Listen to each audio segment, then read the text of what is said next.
521. fundur bæjarstjórnar Reykjanesbæjar settur. Fundurinn haldinn á Tjarnargötu 12 klukkan 17, þann 2. maí 2017.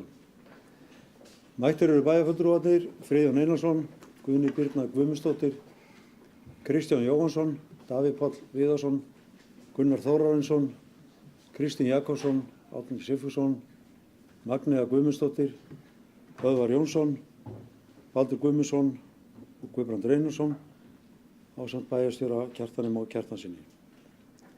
Það eru fjögur mál á dagskrá fundarins en þau eru fundargerð bæjarráðs frá 27. apríl síðastliðinn, með 2 fundargerð fræðsluráðs frá 21. apríl, með 3 fundargerð barnaverndarnefndar frá 24. apríl og síðasta mál á dagskrá er ársreikningur Reykjanesbæjar og stofnana hans 2016, síðari umræða.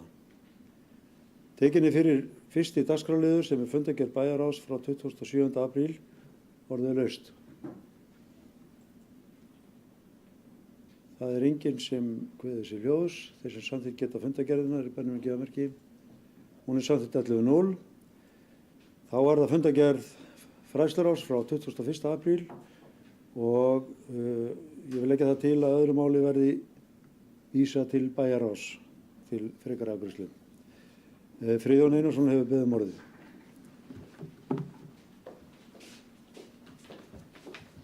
Forseti, ágætu bæjarfulltrúar og gestir. Mig langar að koma aðeins upp vegna fundargerðar fræðsluráðs og sérstaklega að taka undir bókun 2, lið 2, með leyfi við forseta, langar mig að lesa það upp. Það er námsgögn fyrir grunnskólanemendur. Fræðsluráð leggur til Reykjanesbær veiti öllum grunnskólabörnum í grunnskólum Reykjanesbæjar nauðsynleg námsgögn frá og með næsta hausti. Gjaldfrjáls námsgögn styðja við barnasáttmála Sameinuðu þjóðanna sem Íslendingar hafa staðfest aðild sína að og fjölskyldustefna Reykjanesbæjar og fjölskyldustefna Reykjanesbæjar. Skref er liður í því að vinna gegn mismunun barna og styðja það að öll börn njóti jafnræðis í námi. Ég vil bara fagna þessari tillögu fræðsluráðs.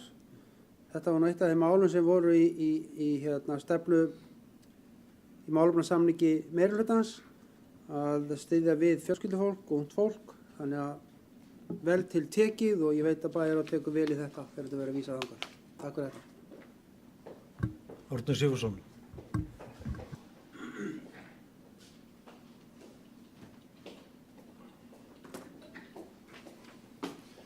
Virðulegi forseti, það verður gaman að fjalla þetta í bæjarráði.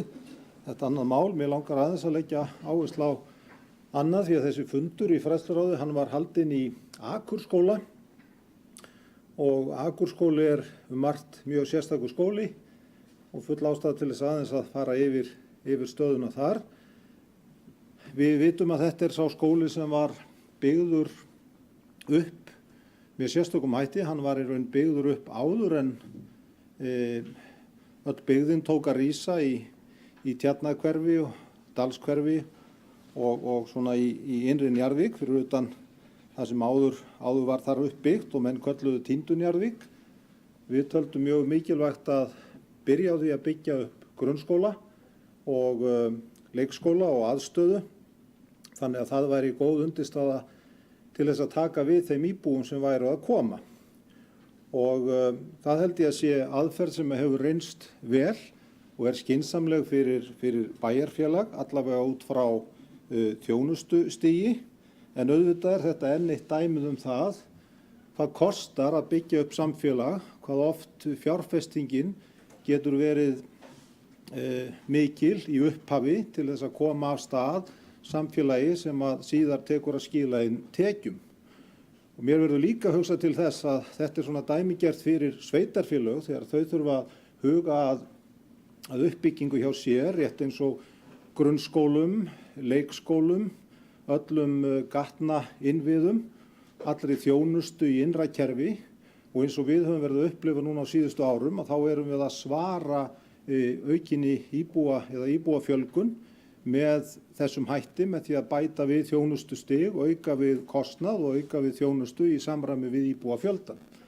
En það er þarna annað apparat sem að gerir ekkert. Það heitir ríki. Það er þarna hinum megin, það er annað stjórnsýslustig, það á að halda utan heilbrigðiskerfið, það á að halda utan framhaldsmenntun, það á að byggja upp infrastruktúrin eða stærri struktúr í samgöngukerfinu, það á að halda út í lögreglu þjónustu og þetta er akkurat það sem að stendur á. Og þetta á ekki bara við okkur, þetta er í raun og veru mjög merkilegt, þetta skuli viðgangast í raun og veru allt land, að það sé svona gríðalegur þjónustu munur og svona gríðalega eiginlega svona afstöðu munur og afstöðu þessara stjórnsýslu stiga til þeirra þjónustu sem ber að veita íbúum. Akurskóli er dæmi þjónustu sem að við förum af stað með áður en að byggðin rís, við kostum til þjónustu og síðan kemur byggðin inn og nú er þetta svo slík aukning að það er full ástæða til þess að byggja þar nýjan skóla. Akurskóli hann er með 490 nemendur. Það stefnir í 530 til 550 nemendur. Þar hefur kennaraskortur verið einna mestur. Þar eru líklega flestir leiðbeinendur í okkar kerfi, en merkilegt nokk, það er dálítið munur á því að segja orðið leiðbeinendur, því að þetta séu allir með háskólagráðu. Allir þeir leiðbeinendur sem eru í Akurskóla hafa háskólagráðu og þar sé hæsta hlutfall leiðbeinenda í okkar bæjarfélagi. Þarna hefur skólastjóri verið Sigurbjörg Róbertsdóttir síðustu 5 ár og stjórnað þess af miklum mynduleik. Skólinn er byggður upp sem opinn skóli, en það er alltaf merkilegt því að það sem er að gerast þegar að fjölgar svona hratt í skólanum, þá er erfiðara að skipuleggja opinn skóla heldur en lokaðri skóla með sérgreina stofum. Þannig að þegar að fjölgunin er þetta mikil, að þá hafa menn lent í ákveðnu vandkvæðum með þessa gerð af skóla, þennan opna skóla. Þannig að það virðist vera einfaldara að skipuleggja lokaðra kerfi.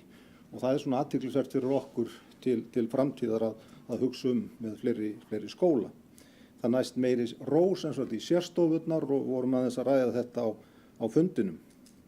En kennarar og forsvarsmenn Akurskóla horfa með tilhlökkun til nýrra kennslustofa við Dalsbraut við Unnardal. Þar verða 80 börn í 1. til 3. bekk og það verður svona nokkurs konar útibú, en það er alveg augljóst að það þarf hratt að byggja upp þann skóla. Annað sem kom fram, sem mér þykir mjög athyglisvert, er að sérstaklega getum það að aðkomu fólk eða fólk sem flytur að með sína fjölskyldur, það lýsir yfir mikill ánægju með skólastarfið og auðvitað á það við skólastarfið í Reykjanesbæinn, þá sérstaklega þarna í Akurskóla.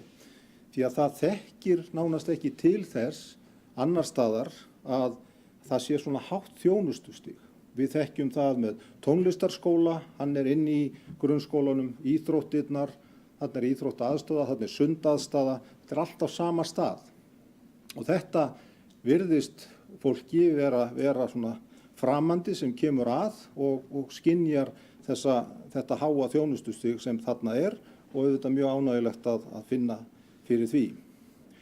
Nú nýverið þá var framkvæmt svokallað ytra mat á skólastarfinu í Akurskóla sem er á vegum Menntamálastofnunar og niðurstöður af því mati, það eru 23 liðir sem eru skoðaðir í skólastarfinu og þeir fá liti, græna, gula eða rauða eftir í hvernig stendur og þessi skóli, hann skorar 21 grænan flöt af þessum 23 og 2 af þeim voru gulir og sérstaklega var til þess tekið að kennsla, nám og kennsla skora mjög hátt í þessum skóla sem hefur þó hæsta hlutfall leiðbeinenda, sagt háskólamentara leiðbeinenda í okkar samfélagi. En allt var þetta mjög ánægjulegt að fá að kynnast og rifja upp hvernig Akurskóli er byggður upp og hvað hann stendur sig vel og full ástæða til að senda skólastjórnendum og kennurum góðar óskir framtíðina.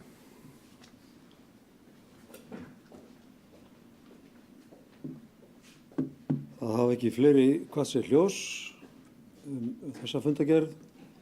Þeir sem samþykkja að vísa öðru máli til bæjarráðs, vil bara gefa merki. Það er samþykkt. 11.0. Þeir sem samþykkja fundargerð að öðru leyti, hún er samþykkt 11.0. Þá er komið að fundargerð barnaverndarnefndar frá 24. apríl. Hún er hér lögð fram. Einhverjar umræður hana. Svo er ekki. Þá er komið að síðasta liði á dagskrá sem er ársreikningur Reykjanesbæjar og stofnana hans 2016, síðar umræða. Bæjarstjóri Kjartan Már Kjartansson.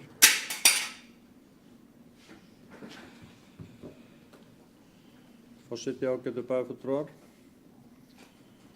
Við erum hér að leggja fram ársreikning Reykjanesbæjar fyrir árið 2016 til síðar umræðu og eins og kom fram í póstsendingu kom þetta fram í bæjarráði síðastliðinn fimmtudag þegar endurskoðendur sveitarfélagsins mættu til funda við bæjarráð og svo í tölvupósti frá fjármálastjóra og deildarstjóra reikningshalds sem ég sendi ykkur í morgun og þá hefur orðið þarna smá breyting á samstæðunni og ég ætla nú bara að fara aðeins yfir það, sérst að jákvæð rekstrar niðurstaða samstæðunnar, hún lækkaði úr 126,6 milljónir króna í 92,9 milljónir frá fyrri umræðu þann 18. apríl síðastliðinn eða 33,7 milljónir.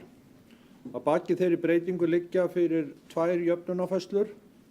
Í fyrsta lagi er jöfnunarfærsla vegna niðurfærslu á kröfu á Íslending sem færð var á árinu 2015 og var ranglega færð aftur á árinu 2016 í gegnum vöru- og þjónustukaup að fjárhæð 99,1 milljón króna. Í öðru lagi þá var jöfnuð út reiknuð niðurfærsla vegna víkjandi láns til Reykjaneshafnar í gegnum fjármunatekjur og fjármagnsgjöld að fjárhæð 65,4 milljónir króna. Þetta leiðir til þess að framlegð samstæðu fer úr 22% í 21,49%. Einnig er vakin athygli á því að bætt hefur verið inn skýringum, það er að segja skýringu 6, 28 og 29 frá fyrri umræðu, ásamt því að bætt hefur verið inn í upplýsingum í skýringu 25 ábyrgð bæjarins sem ekki lágu fyrir þegar reikningurum var lagður fram til fyrri umræðu. Ég ætla svo sem ekki að fara yfir neinar tölur, fór mjög ítarlega yfir reikningin til fyrri umræðu þegar hann var lagður fram til fyrri umræðu hér í apríl og ég ætla ekki að fara yfir hann frekar en við erum hér til svara og fjármálastjóri og deildarstjóri reikningshalds eru hér og ég sé endurskoðendurinn komið líka þannig að ég held að allir sem að hafa eitthvað þetta mál að segja séu hér á staðnum og bara við erum til í umræður. Takk fyrir forseti. Takk fyrir bæjarstjóri. Ég ætla að fá að leggja hér orðið í belg vegna þessa ársreiknings sem hér er til seinni umræðu. Og við erum fjarska ánægð með niðurstöðuna. Hann er að sýna okkur ýmislegt þessi ársreikningur. Við erum að sjá hér mikinn tekjuauka eiga sér stað og við vitum svo sem ástæðuna fyrir því. Hér er að atvinnuleysi minnkar verulega og frá því að það fór hér í upp undir 20% á sínu tíma í það að vera í kringum 2%. Við erum að sjá störfum fjölga upp í flugstöð og við erum að sjá launaskrið eiga sér stað. Þetta er allt að hjálpa til. En við erum einnig að sjá aðhald í rekstri sem að skiptir máli og þar hefur bæjarstjóri stýrt skútunni mjög vel og séð til þess að þær áætlanir sem gerðar voru stóðust svona mestu leyti. Við sáum ekki fyrir verulegan útgjaldaauka vegna lífeyrisskuldbindinga sem að við fáum í hausinn vegna nýrra útreikninga tryggingastarfræðinga upp á nokkur 100 milljónir. Við erum auðvitað að glíma ennþá við Reykjaneshöfn sem að veldur okkur erfiðleikum og hefur gert og mun gera ef ekkert gerist í framhaldinu. Þannig að við erum auðvitað að sigla ólgusjó þrátt fyrir batnandi stöðu. Og það má ekkert mikið út að bregða til þess að hlutirnir breytist til hins verra. Nú er verið að hækka virðisaukaskatt eða leggja til að virðisaukaskattur verði hækkaður. Við vitum ekki hvaða afleiðingar það hefur fyrir ferðaþjónustuna sem að við erum svo háð þessar mundir. Þannig að sá tekjubati sem að við horfum til núna, hann er brothættur. Þannig að við skulum ekki reikna með því að þrátt fyrir að við sjáum þetta í þetta árið að þetta verður svona um aldur og ævi. Þannig að við þurfum áfram að vanda okkur og við erum þrátt fyrir það að við sjáum að tekjur séu að aukast og fjárfestingar hafi verið litlar og að við séum að sjá skuldahlutfall lækka, þá erum við ekki komin á þann stað sem við þurfum að vera samkvæmt þeim lögum sem við erum að vinna eftir. Við erum að sjá sanngirningarna ná þessu, væntanlega á þessu ári. Við sjáum Kópavogsbæ vera komna undir 150% og Hafnarfjörð. Þannig að sveitarfélög eru flest öll að bæta sína afkomu og ná að uppfylla þau skilyrði laga þetta 150% skuldaviðmið, en við eigum talsveit í land með það. Þannig að við þurfum að vinna vel og gæta aðhalds í framhaldinu. En við erum hér meiri hluti með bókun sem er svohljóðandi. Sá ársreikningur sem nú er til seinni umræðu sýnir glöggt að verulegur viðsnúningur hefur orðið í rekstri Reykjanesbæjar. Bæði bæjarsjóður, A-hluti og samstæða A- og B-hlutafyrirtæki í eigu eða meiri hluta eigu sveitarfélagsins skila jákvæðri rekstrarniðurstöðu og markar slíkt þáttaskil. Afkoma bæjarsjóðs fyrir afskriftir og fjármagnsliði er jákvæð 1759 milljónir sem gefur tæplega 14% framlegð. Og er rekstrarniðurstaða bæjarsjóðs jákvæð tæpar 49 milljónir. Afkoma samstæðu fyrir afskriftir og fjármagnsliði er jákvæð rúman 4,1 milljarð sem gefur rúmlega 21% framlegð og er rekstrarniðurstaða samstæðu jákvæð 92 milljónir. Er að ræða talsverðan afkomubata frá fyrri áætlunum sem settar voru fram með varfærnisjónarmið í huga. Þessi niðurstaða hefur orðið til að tvennu. Það er umtalsverðum tekjuauka vegna fjölgunar starfa og minnkandi atvinnuleysis en ekki síður vegna mikils aðhalds í rekstri. Sú sýn sjálfstæðismanna að vaxtaberandi skuldasöfnun þeirra í gegnum árin sem þeir nefna fjárfestingar sé nú að skila sér hlýtur að teljast æði sérkennileg þegar ljóst er að minnkandi atvinnuleysi á svæðinu vegna fjölgunar starfa í flugstöð ræður þar mestu þá miklu breytingu sem nú er að eiga sér stað. Þeir geta heldur ekki þakkað sér tildekt í rekstri sem þeir greiddu atkvæði gegn á sínum tíma. Þrátt fyrir þennan afkomubata er rekstrarniðurstaða Reykjaneshafnar áfram neikvæð og verður svo áfram nái áætlanir uppbyggingu í Helguvík ekki fram að ganga. Því er nauðsynlegt að fylgja eftir þeim áætlunum til að koma í veg fyrir að það reyni á ábyrgð bæjarins á skuldum hafnarinnar. Sá tekjuauki sem á orðið hefur á árinu leiðir það af sér að skuldaviðmið lækkar. Á sama tíma hafa fjárfestingar ekki aukist og því sjáum við verulega breytingar hvað þetta varðar. Skuldaviðmið á samstæðu er nú komið í 209% en var 234% þegar að núverandi meirihluti tók við. Skuldaviðmið bæjarsjóðs hefur einnig lækkað verulega og er nú komið í tæp 167%.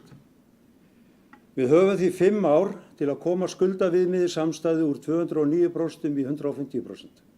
Eins og lög mæla fyrir það mun krefjast verulegrar útsjónarsemi því að á sama tíma mun Reykjanesbær þurfa að auka fjárfestingar í innviðum vegna mikillar fjölgunar íbúa. Með þessari rekstrarniðurstöðu er ljóst að verið er að sigla í rétta átt þótt lítið megi út af að bregða. Eiginfjárstaða sveitarfélagsins er ekki góð og skuldir allt of miklar. Núverandi meirihluti lagði áherslu á að gæta aðhals og það hefur hann gert, en jafnframt lagt áherslu á að gæta stöðu barnafjölskylda í bænum okkar.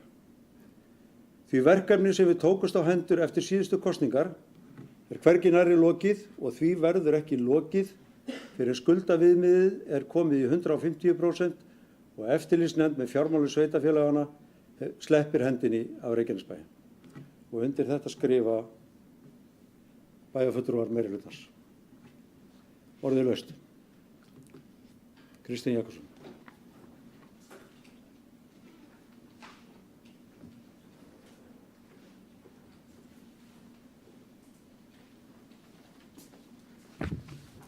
Forseti, ágætu bæjarfulltrúar og gestir. Það er gaman að sjá þennan árangur sem að meirihlutinn skilar fyrir 2016. Það er ekki honum einum að kenna, meirihlutanum, að þessi árangur náist, heldur er það árferðið og tíðarfarið síðustu ár. Og bara sem dæmi að þá býst meirihlutinn í fjárhagsáætlun fyrir 2016 við tæplega 500 milljón króna tapi, en skilar tæplega 50 milljón króna hagnaði af samstæðunni, af rekstri bæjarsjóðs, sem að hlýtur að koma meirihlutanum alveg jafn mikið óvart eins og mér, og við getum að sé það að það er ekki meirihlutanum að þakka að hann skili svona, þó að einhverja krónur og aurar sem eru þarna inn í hagnaðanum séu meirihlutans reynt og beint, en ég hef áhyggjur af einu og það er skuldasöfnunin. Hún eykst tæplega hún fer úr 22,7 milljörðum í 23,5. Það er held ég skýta á 5, þetta eru 7 milljarðar cirka, 700 milljónir sem að skuldasöfnunin er að aukast á milli ára. Og það kemur í ljós að höfnin, hún er að safna þessu. Það er fjármagnsgjöldin í höfninni er upp á 417 milljónir. Bara vaxtagjöldin. Bara vaxtagjöldin eru að sliga bæjarsjóðin. Vaxtagjöld hafnarinnar er að sliga bæjarsjóð. Hefði það ekki verið, þá væri svona skaplegri ásjóna á reikningnum fyrir árið 2017, fyrir 2016 segi. Við lestur endurskoðunarskýrslu fyrir höfnina, að þá er eins og mörg fyrir ára þá er svona óvissa rekstrarhæfi hafnarinnar. Það er ákveðin sem er lagagrein í hafnalögunum sem er í raun og veru óvirk þegar höfnin hefur skilað tap í 3 ára, þá er bæjarsjóður orðinn, þá á að sameina hafnarsjóðin eða rekstur hafnarina við bæjar. En þetta er víst eitthvað sem er sífellt verið að gera breytingar á lögum og tap á fasteign á 36 milljónir, fasteignar Reykjanesbæjar, og vaxtagreiðslur þar eru 121,8 milljón. Þannig að það er rosalegt að þurfa að búa við það eins og þessi meirihluti hefur búið við, arfleifð 12 ára sjálfstæðismanna, valdatíð sjálfstæðismanna, þar sem var ekkert annað en óheft skuldasöfnun. Og við það líður ekki bara meirihlutin það er heldur bæjarbúar í minni þjónustu, ekki lakari en kannski minni þjónustu heldur en að bæjarsjóður gæti gert, eða bæjaryfirvöld gætu haft í sínu rekstri. Ég ætla ekki að bóka, við hefum ekki lagt það í vana minn að bóka nokkuð skapaðan hlut við afgreiðslu ársreikninga og ætla að halda þeirri velja áfram að gera það ekki. En mér langar að óska meirihlutanum bara til hamingju með að komast þó þetta. Og ég myndi þakka stjórnvöldum eða bara árferðin á Íslandi og ferðamennskunni, ferðaþjónustunni einnig fyrir vöxtinn þar, vegna þess að það er það sem hefur skapað þau tækifæri sem að sem bjóðast Reykjanesbæ í þessu misseri. Böðvar Jónsson.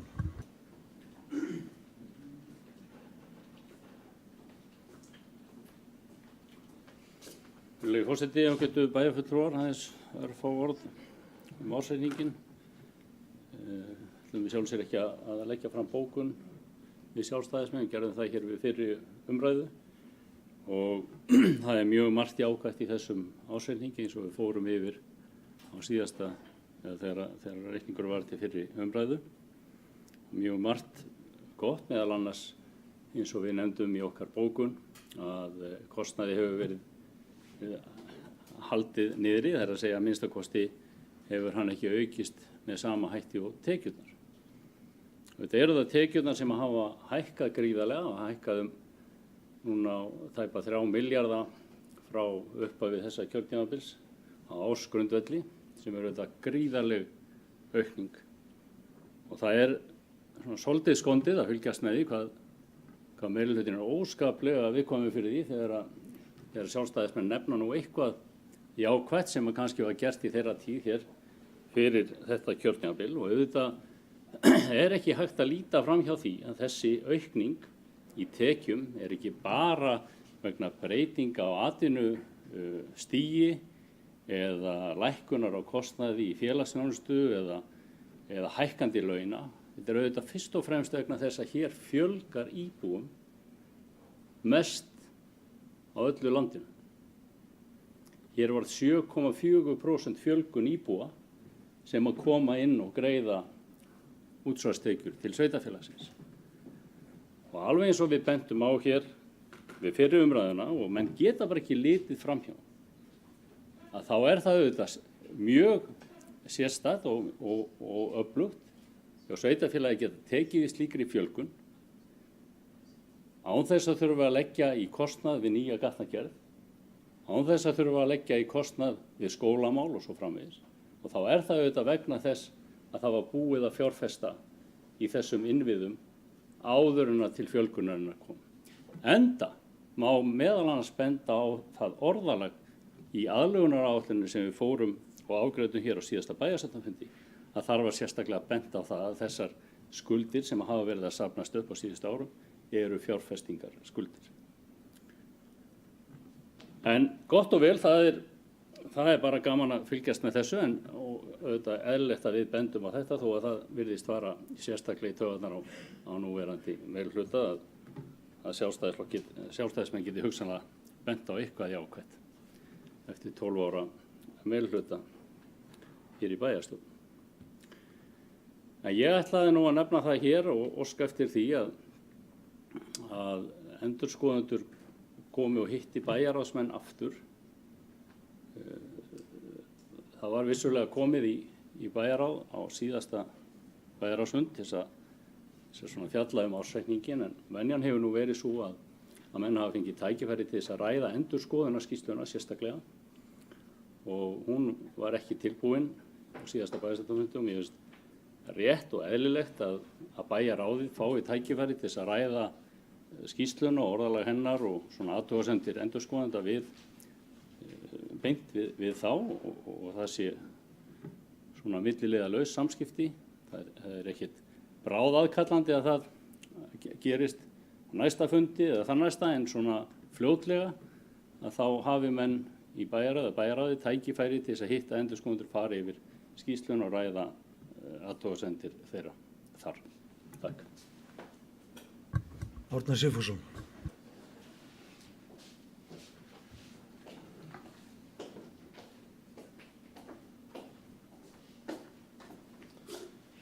Virðulegi forseti, við sjálfstæðismenn lögðum fram okkar bókun á síðasta fundi og sjálfur sér kannski ekki ástæða til þess að fara ítarlega yfir það. Við hrósuðum núverandi meirihluta fyrir að hafa haldið vel á verkum varðandi hagræðinguna og við hrósuðum okkur af því að eitthvað hefðu nú gert rétt með því að byggja upp og fjárfesta. Ég tek undir með félaga mínum Böðvari að það er svo einkennilegt að það megi ekki eitthvað viðurkenna því sem hefur verið gert á síðustu 12 árum sem jákvætt. Það hefur nú reyndar komið hér fram. Við höfum rætt fjárfestingarnar en nú heyri ég í þessari bókun að það sé talað að einhvers konar svo kallaðar fjárfestingar eins og sjálfstæðismenn kalliða fjárfestingar. Hér hefur komið fram að þetta sveitarfélag með einna mestar eignir á hvern íbúa af sveitarfélögum og eignir nú væntanlega eitthvað sem að menn hafa þá fjárfest í, ekki bara eyðslufé, heldur þá uppbygging skóla, mannvirkja, gatnagerð og svo framvegis. Þannig að þarna liggja nú verulegar eignir, enginn fyrir grafgötur með að kostnaður við þessa uppbyggingu var gríðarlega hár. Tekjurnar skiluðu sér seint inn og það var mjög miður. Við ætluðum hraðari uppbyggingu, hún varð ekki og kostnaðurinn var gríðarlega hár. Hér er líka sagt að við höfum hafnað hagræðingu, heyrðist mér. Það er ofsögum sagt. Við gerðum athugasemdir við uppsagnir sem voru hér á bæjarskrifstofum, uppsagnir reyndra manna sem að ég veit að hefðu getað leiðbeint okkur áfram vel og það voru þær athugasemdir sem að við stöndum við. En að það sé einhver heildar yfirlýsing að hafna allri hagræðingu. Ég veit ekki betur en við höfum staðið sama hér að fjárhagsáætlun fyrir hvert ár núna, þessi 3 ár og það hljóti að vera mælikvarði á að við séum sammála allar þessar megin línur. Hér var líka nefnt að menn hefðu ekki náð að halda upp í háu þjónustustigi vegna erfiðleikana. Ég mótmæli því alfarið. Ég var að nefna hér dæmi Akurskóla þar sem að þeir sem koma að sjá kannski betur en við sem heima erum hversu hátt þjónustustigi hjá okkar sveitarfélagi og ég held að sé á öllum sviðum og þrátt fyrir það að við höfum verið með aðhaldsaðgerðir í gangi þá held ég mig í fullyrða að hér hefur þjónustustig ekki verið síðra en hjá öðrum sveitarfélögum og kannski það sem að gagnvart stóru sveitarfélögum þá hefur það verið betra ef eitthvað er. Þannig að fullyrðingar annað eru algjörlega úr lausu lofti gripnar. Það kann að vera að það sé ár í kosningar og menn þurfi svona að búa í haginn með góðum greinagerðum og bókunum til þess að undirbúa það. En ég vona að við getum bara haldið áfram eiga gott samstarf eins og við höfum gert á þessu kjörtímabili, farið yfir málin og rætt þau af tiltölulega mikilli sanngirni án þess að vera með þessi gífuryrði.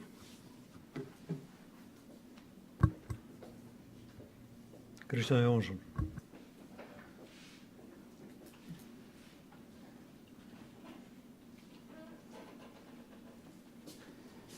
Virðulegi forseti, góðir bæjarfulltrúar. Já, það er hægt að fagna góðum árangri, hvort sem við getum þakkað það ferðaþjónustunni eða utanaðkomandi öflum. Það á reyndar alveg við og það er rétt hjá félaga bæjarfulltrúa Kristni Jakobssyni að íslenskt samfélag hefur náttúrulega tekið stórstígum breytingum í kjölfar mikils ferðamannastraums og það er gott. Félagi Böðvar kvartar undan því að meirihluti sé ógjarn á að hrósa minnihlutunum. Það kann að vera en ég segi þá sömuleiðis. Það hefur gjarnan verið eins og strúka kettinum aftur á bak að minnast á skuldastöðuna og viðskilnað Sjálfstæðisflokksins. En Árna Sigfússon til hugguna þá ætla ég að vísa í ljóð Davíðs Stefánssonar, sumir skrifu í öskuna öll sín bestu ljóð. Það kann að vera að svo uppbygging sem farið var að stað með og skilaði stórkostlegum skuldum bæjarsjóðs, það er óumdeilt. Sömuleiðis getum við þá kannski á vissanlega þakka fyrir það að uppbyggingi hér með þeim hætti sem hún og við höfum getað tekið á móti hér stórkostlegum fjölgun bæjarbúa sem jákvætt. Og það ekki kannski bara mergurinn málsins? Ég komst að því í dag því ég fór að lesa ársskýrslu eða úrdrátt úr ársskýrslu Reykjanesbæjar að ég hef setið 5 bæjarstjórnarfundi á síðasta ári og einhverja bæjarráðsfundi og fylgst með umræðinu mjög vel og ég verð að segja það að þrátt fyrir það að við höfum deilt hér ákveðin atriði eins og fjárhagsstöðu bæjarins og annað, þá held ég að heilt á litið við getum það minnsta kosti fagna því að samkomulag og vinnufriður í þessari bæjarstjórn hefur bara verið hreint með ágætum. Því hér hefði verið mjög einfalt og auðvelt að búa til úlfúð og læti út úr hverju einasta máli ef að menn hefur svoleiðis vilja haga málum.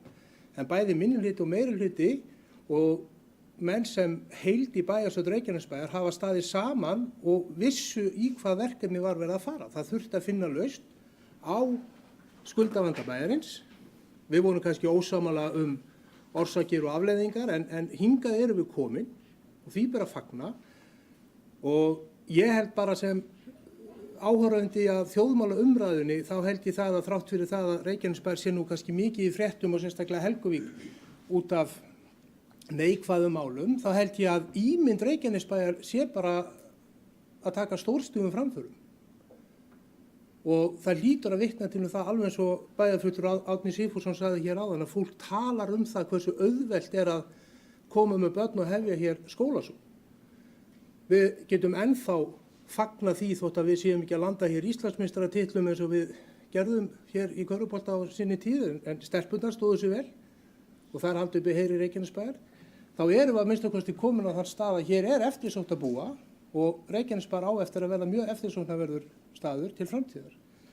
Og ég legg bara til að menn haldi áfram að iðka þá pólitík sem hér hefur verið að kunna deila en kunna líka taka sönsum og hlusta á málefni og rök og ég held að það sé hið besta mál. En við getum öll verið sammála það að fjárhagsáætlun Reykjanesbæjar og skuldastaðan á réttri leið og við ætlum að klára þetta mál. Svo ræðum við kosningarnar síðan. Gunnar Þórðarsson.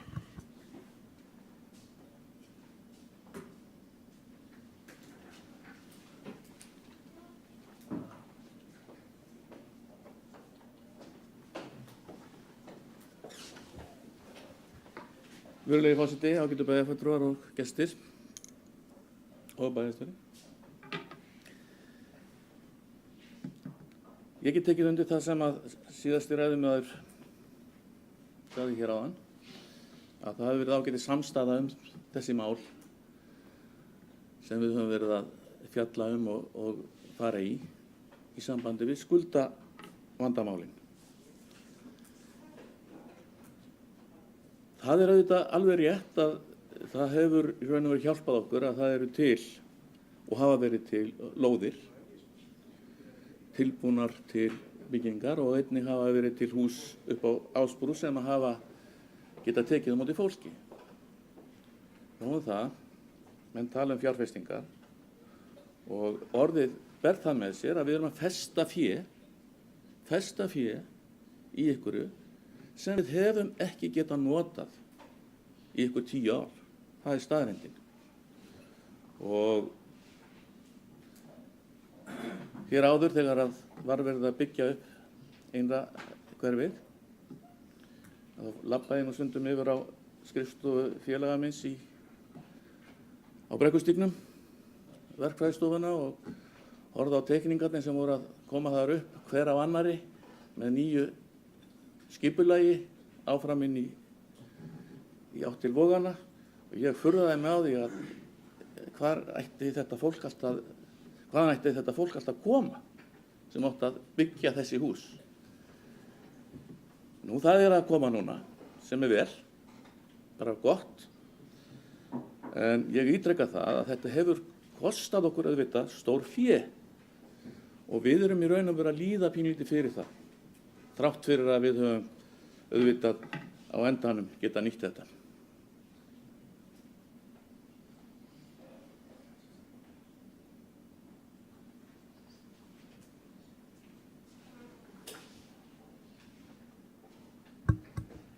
Friðjón Einarsson.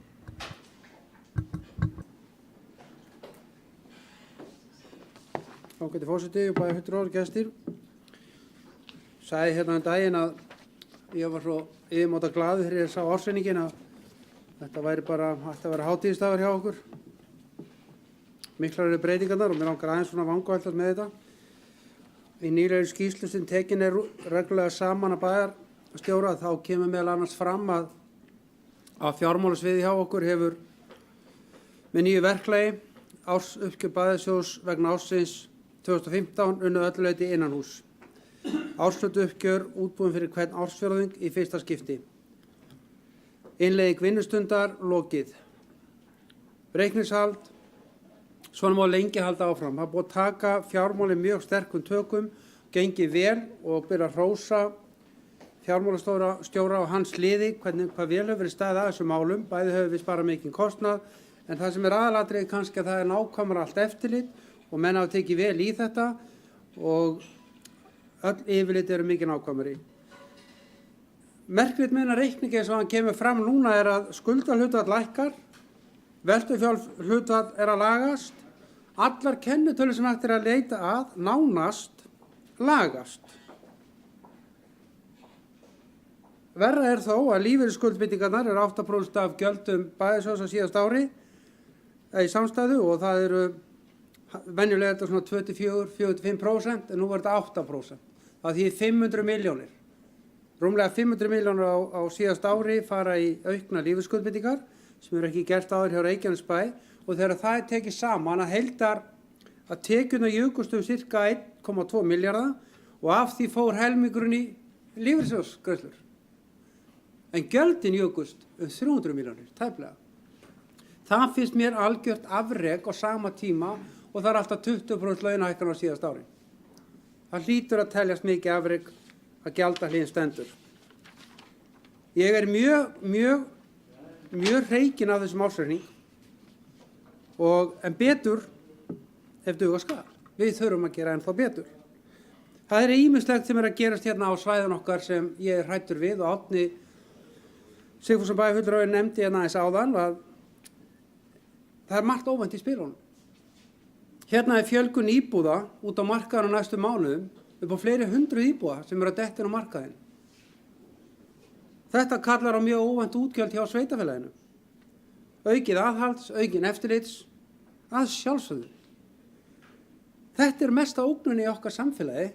Það er það að ríkið hefur farið í brjálaða eignasölu upp á Ásbrú og selt eignirnar sínar algjörlega án tillits til Reykjanesbæjar. Ekkert samstarf, ekki samtal, ekkert. Þetta var eitt þróunarfélag.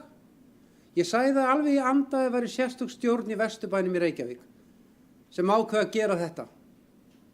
Reykjavík, það yrði allt kolvitlaust. En hérna hjá okkur fáum við hvorki áheyrn hjá ráðherrum, þeim sem ráða til að ræða þessi mál. Við skulum bara éta það sem úti frýs. Þetta er mesta ógnunni við okkur.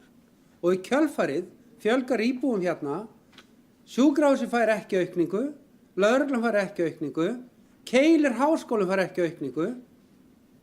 Allt skal vera óbreytt. Við sitjum núna með frábæran ársreikning sem við sjálf höfum gert án aðstoðar. Þessi bæjarstjórn og starfsmenn. Og stærsti kröfuhafinn okkar er ríkið sem gefur ekki tommu eftir í viðræðunum.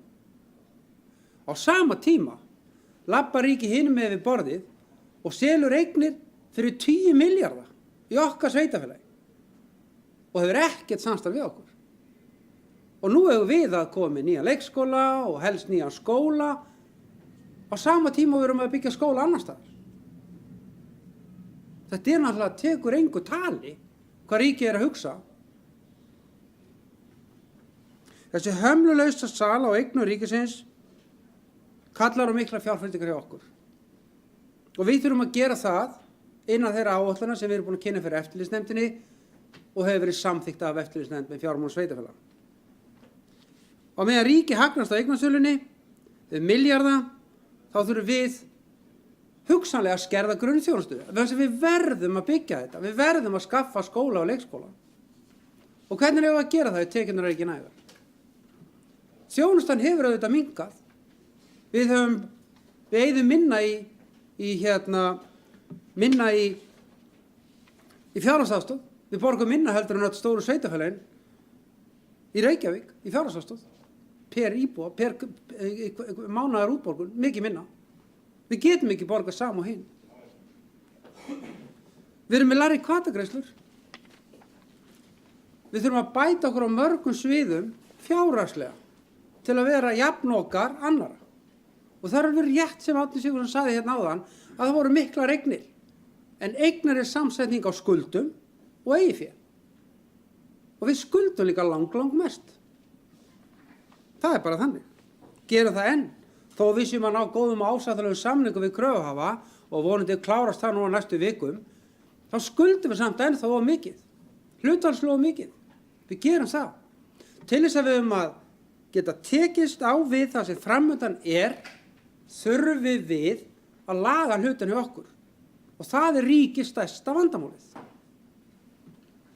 Það er raun og veru til skammar hvernig ríkið hefur hafað sig gagnvart Reykjanesbæ. Hreinlega til skammar.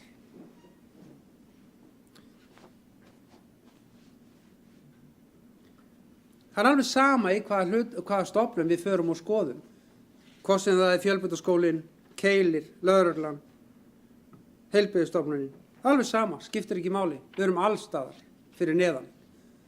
Meira að segja atvinnuþróunarfélagið fær minna heldur annar staðar. Þannig ekki svona að nefna höfnina því ég fæ bara höfuverk út af því, en það er alveg ljóst. Þegar menn skoða peninga til hafna á Íslandi, þá erum við lengst út í horni. Lengst út í horni. Og ég treysti ekki einu orði sem þessi ríkisstjórn segir að hún ætla að styrkja okkur í höfninni. Ég trúði ekki fyrir peningarnir komnir í kassan. Það er bara þannig. En það er þó athyglisvert. Eins og Kristinn nefndi hérna áðan, og ég honum sammála að vextir eru auðvitað allt og miklir. Fjármagnsgjöldin okkar eru allt og há. Og ég þakka hrósi frá Kristni, auðvitað hann sinn hluta þessu með okkur, hann er búinn að vinna vel með okkur, sem allur minnihlutin er búinn að gera, að ná þessum hlutum í gott lag. En það er aldrei athyglisvert þegar við horfum á fjölgun sveitarfélaga á Suðurnesjum, að það sveitarfélag sem fjölgaði mest í á síðasta ári, það er Sandgerði. Þeir voru ekki búin að dæla svona þeir byggðu upp innviðina sína, skóla og sundlaug og fleira. En það sem þeir áttu eignir sem þeir áttu ennþá í gildi peninga í peningakassanum, sölun og heitavættinni. Þannig þeir gátu að redda sér. Nú er skuldahlutfallið þeirra á hraðri niðurleið. Þar fjölgaði íbúum mest. Og ég velti stundum fyrir mér af hverju fjölgar íbúum mest í Sandgerði. Kannski vegna þess að það voru lausar íbúðir í Sandgerði. Ég veit það ekki. En ég er mjög stoltur yfir þessu. Mér finnst við hafa staðið okkur vel og það eiga allir skilur hrós fyrir hvort sem það er meirihluti, minnihluti eða starfsmenn bæjarins. En ég bara vil brýna menn á og þetta er ekki sjálfgefið. Af því að í hver skipti sem er fjölgað hjá okkur síðastliðin 24 ár þá jukust tekjurnar gjöldin fyrirgefið eins og tekjurnar. Það var sjálfkrafa að gjöld jukust með tekjum. Það er hægt og það er ég ánægðust með að við séum farin að stýra þeirri hlið. Af því að við færum á hausinn við ætlum að vera með tilbúin skóla núna fyrir fjölgunina. Hausinn, við gætum það ekki. Það var hægt hérna árum áður að því við áttum svo miklar eignir. Við áttum gríðarlega eignir sem fólust í gömlu hitaveitunni, lóðum, út á Reykjanesi og víðar. Þá gátum við gert það. Í dag er ekki hægt. Þessar eignir eru allar farnar nema hluti eftir í háu sveitum. En við getum ekki gert svona í dag. Ég þakka ykkur öllum fyrir þannig ársreikning, við höfum öll hlut í honum og auðvitað sumir meira en annað en bara kæra þakkir, við erum ánægð með þetta. Magna Guðmundsdóttir.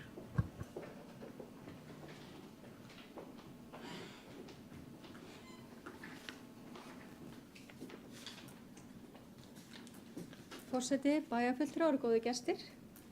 Ég held að við getum öll verið mjög stolt af þeim árangri sem við höfum náð hvað var það rekstur bæjarins og ég vil óska minnihlutanum til hamingju. Ég hef ákveðið að vera hérna á jákvæðu nótum.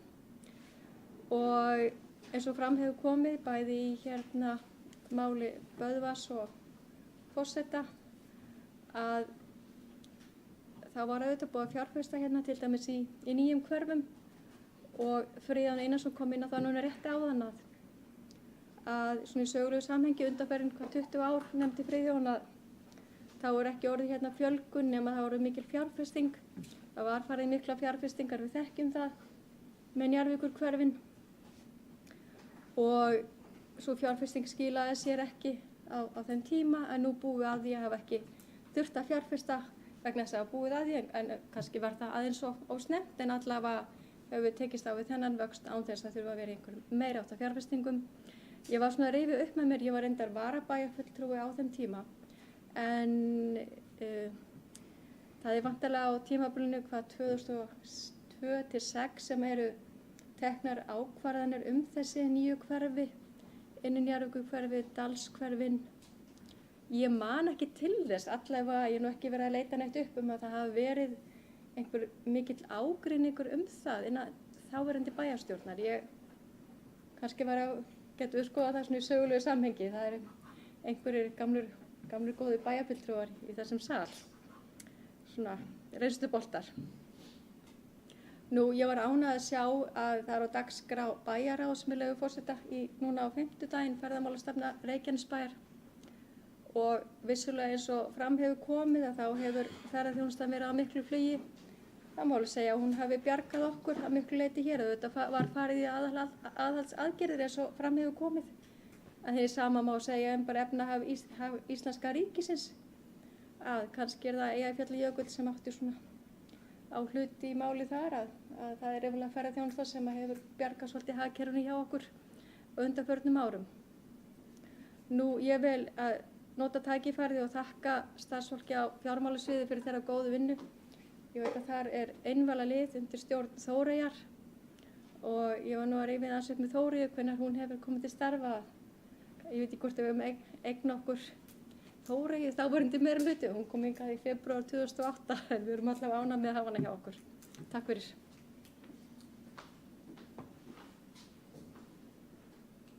Baldur Guðmundsson.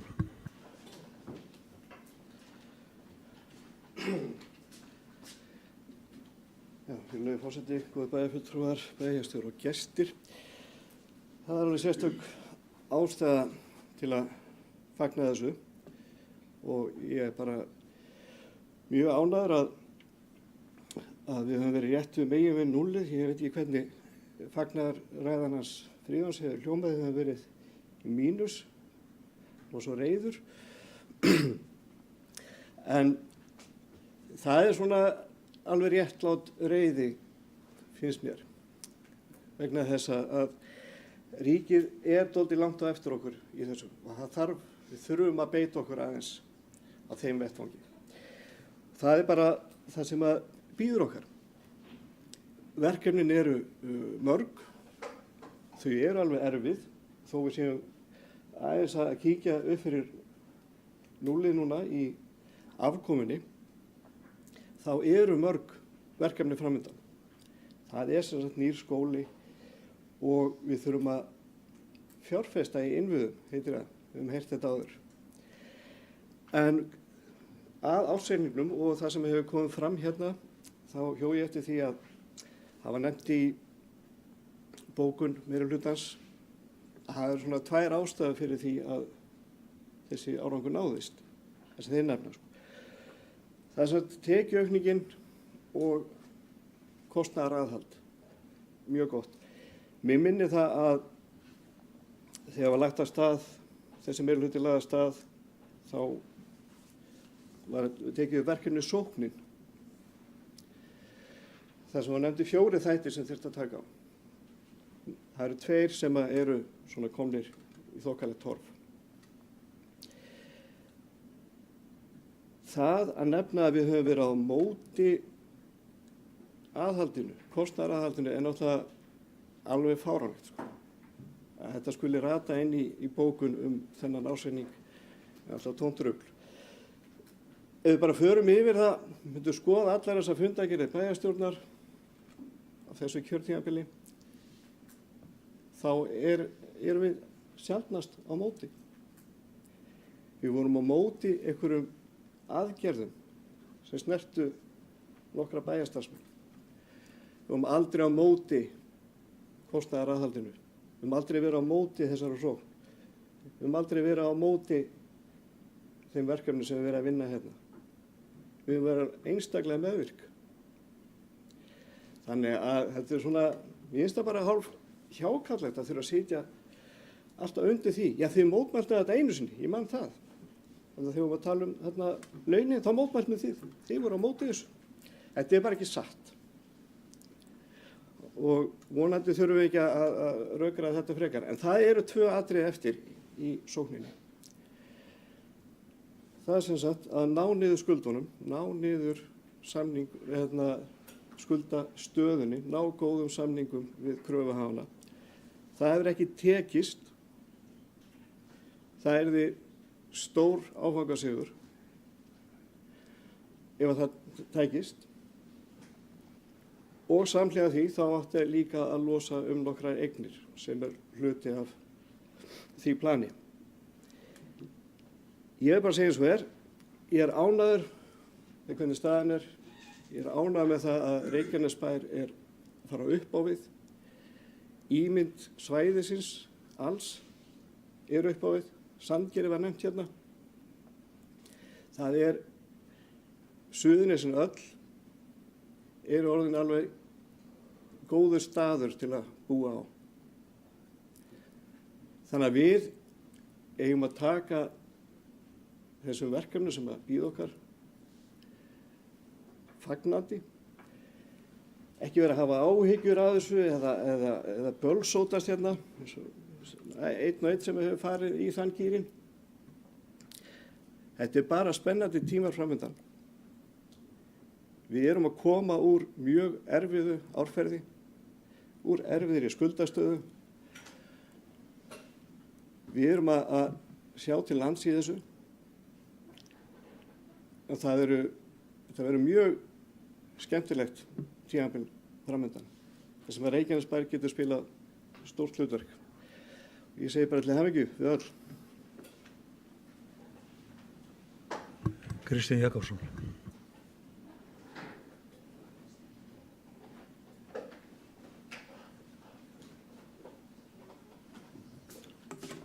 Fundarstjóri ágætu bæjarfulltrúar. Ég man eftir, munið ekki eftir þegar að fyrstu Everest fararnir klifu Mount Everest.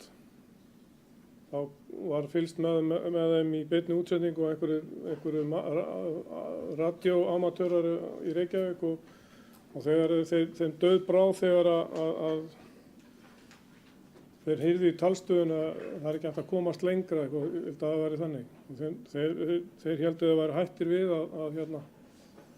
en þá höfðu Everestfararnir náð toppnum og þeir komust ekki lengra. Og mér finnst stundum eins og ársreikningar Reykjanesbæjar fyrir 2016 bera þess merki að það er ekki hægt að komast lengra nema og þetta er eins og einfættur maður að dansa á hnífsegg. Það má ekkert út að bregða, ef ekki á illa fara. Við verðum að hafa eiginlega sama vöxtinn, tekjuvöxtinn, til þess að ná þessu skuldahlutfalli niður fyrir 2022. Fyrrverandi meirihlutinn talar fjárfestingarskuldir.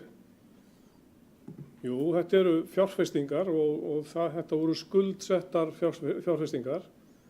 Og bara sem dæmi að þá ég hef talað það áður að þetta væri fífldiska meirihlutans fyrrverandi sjálfstæðismanna á þeirra valdastóli eða þeirra valdatíma að skuldsetja til þess höfnina sem var óþarfi á þann tíma og það var óþarfi að fara í alla þessa uppbyggingu í Njarðvík sem hefur kostað bæjarsjóð bara 417 milljónir á síðust ári, vextirnir í höfninni.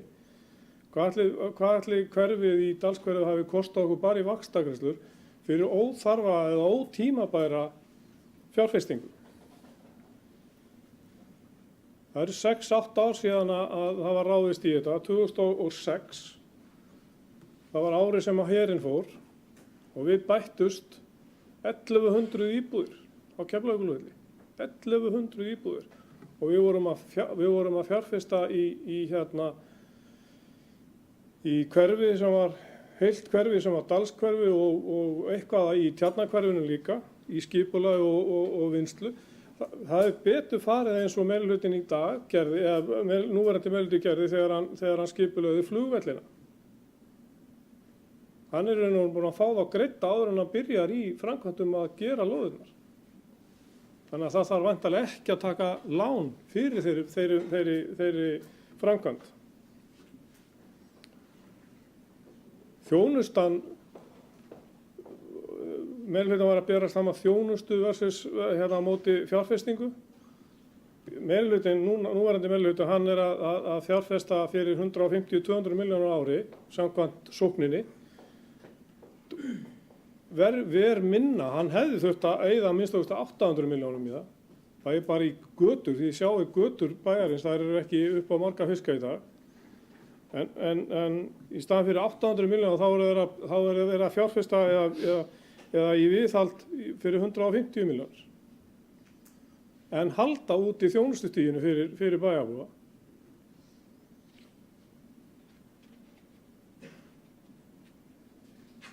Já, ég held að við megum alveg reykja okkur af því að skila þessum árangri þó að hann sé lítill og ræfislegur, ekki nema tæpa 50 milljónir, þá þarf miklu meira og kostulegra og ég endurtek, þetta er eins og einfættur maður á hnífsegg að dansa.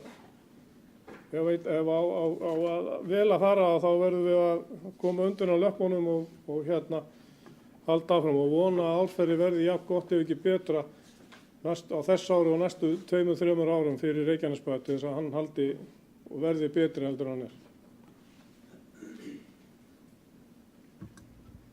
Magnea Guðmundsdóttir.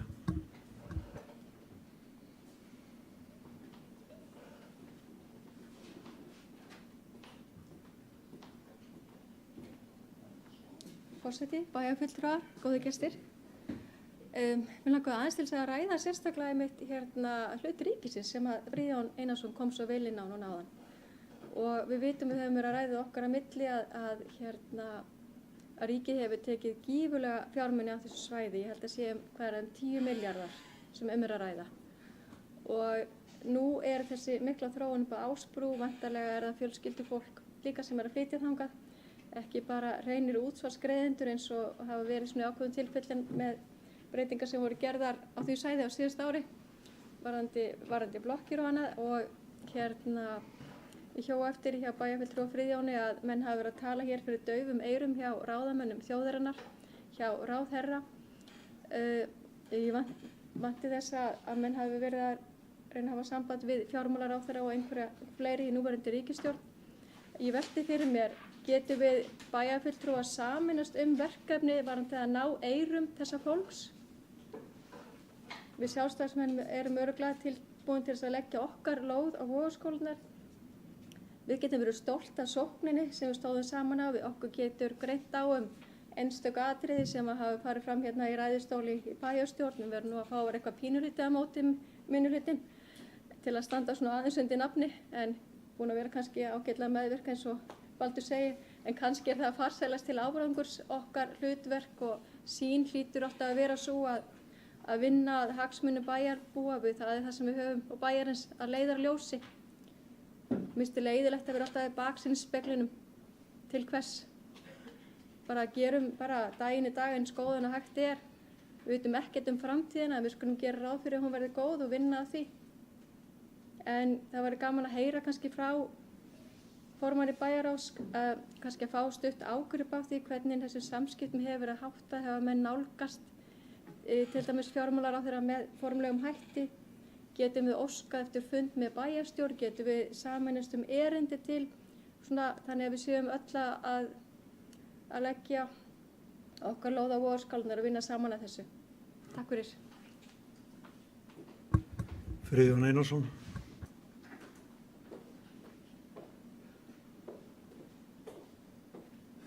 Ágæti bæjarfulltrúar, forseti afsakið. Ágæti bæjarfulltrúar, örstutt. Það er mjög eðlilegt að menn svari fyrir þegar að hérna síðasta bæjarstjórnarfundi og í blöðunum fara sjálfstæðismenn fram með þá megin skoðun sína að þeirra stefna í uppbyggingu sveitarfélagsins hafi skilað því sem skilað þeirri stöðu sveitarfélagsins sem hún er í dag. Það var svona dálítið inntækið eins og það var. Og bara til að rifja eins upp sko núna að EBITDAN hjá sjálfstæðismönnum 2003, 4, 5, 6, 7, 8 og 9 var alltaf mínus. Reksturinn sem þetta var alltaf í mínus og þá var eigninnar sem voru seldar sem stóð undan fjárfestingum. Það er ekki svo stefna sem við viljum fylgja og getum ekki gert og það er ástæðan fyrir þegar við erum þar í dag sem þessi fjárhagsstaða er í dag. Það er bara þannig og þetta eru bara tölur úr bókhaldinu sem ég er að henda einu upp. Það var neikvæð, það var EBITDAN var neikvæð alltaf sjá. Annað varandi orð bæjarfulltrúa Baldurs að vera á móti og vera svona meðvirkir á erfiðasta tíma þessa meirihluta þegar við vorum að búa til sóknina þá ákváðu sjálfstæðismenn, ef Baldur hefur gleymt því, að vera ekki með okkur í því að skera niður akstur og yfirvinnu hjá starfsmönnum. Þetta hafði áhrif á 10 manna í sveitarfélaginu sem vinni á Reykjanesbæ. 10 manna. Ef hann kallar það örfá einstaklinga, það finnst mér ekki gott. En þetta voru mjög erfiðir tímar og það voru einstaklingar hérna sem hættu hjá okkur vegna þessara niðurskurðar. Þar voru við ekki sammála. Þar voru sjálfstæðismenn á móti og gerðu það. Og það var auðvitað erfitt að þurfa að standa því að taka hérna við og byrja á því að skerða kjör fólks. Og ég hef auðvitað metið það mikil sem sjálfstæðismenn hefði verið með okkur í því. En það var ekki. Þetta er ekki gert til þess að horfa í baktíðinspeilin. Þetta er gert til þess að horfa þegar menn standa hérna uppi og hreykja sér að þeirri uppbyggingu sem þeir fóru fram með á sínum tíma. Og ég er alveg sammála því, kannski er þetta alveg komið gott að því. Enda þegar ég komin upp á þann þá var það gleði og ánægju sem stóð hérna og það er ennþá ég glaður ánægður. Og já, Magnea, ég hef hitt reyndar fyrir nokkur síðan háttvirtan forsætisráðherra Bjarna Ben á eigin frumkvæði, ekki að við höfum bæjarstjórn Reykjanesbæjar, neitt því tengt. Við höfum hitt alla þingmennina okkar, við höfum talað við marga ráðherra, við höfum farið á hverju ár og talað við fjárveitinganefnd og því miður þá er niðurstaðan nei. Og við höfum ekki, þeir sem sitja sem meirihluta, mikinn aðgang að forsætisráðherra. Þið hafið það kannski. Sjálfstæðismenn ráða þessu. Og á síðasta kjörtímabili þá voru sjálfstæðismenn með gríðarlega marga í þessu kjördæmi og hafa enn fulltrúa á þingi, en það virðist ekki skilja sér neinn inn til okkar, því miður, til þessa sveitarfélags. Og auðvitað þykjum við og tekum undir orð Magnu að við erum að vinna því saman að fá sem flesta á bakvið þessar kröfur okkar ef það ekki veitir af. Það bara þannig, ekki veitir af. Og auðvitað fögnum við öllum sem vilja hjálpa og ég veit það að í þessari bæjarstjórn hafa allir lagt sitt á vogarskálarnar án til þess í hvað flokki það er og við höfum notið góðs af því og ég ætla ekkert að draga undan því. Þetta er samvinnuverk og hefur verið frá byrjun. Böðvar Jónsson.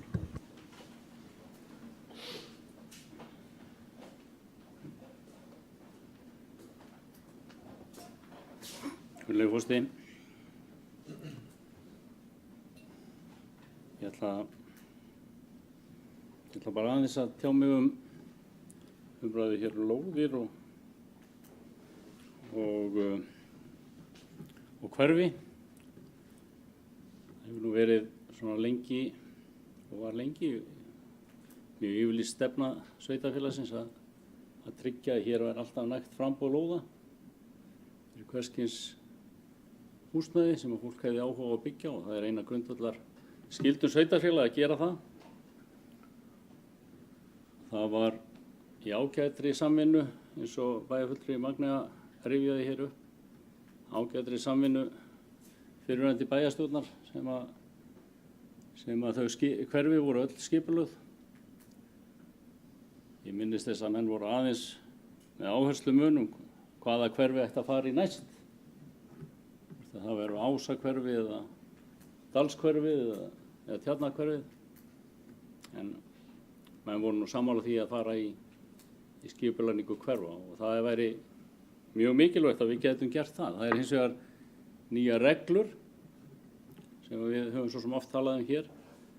Skuldaviðmið sem að gera okkur kannski ekki lengur kleift að fara svona snemma í uppbyggingu hverfa.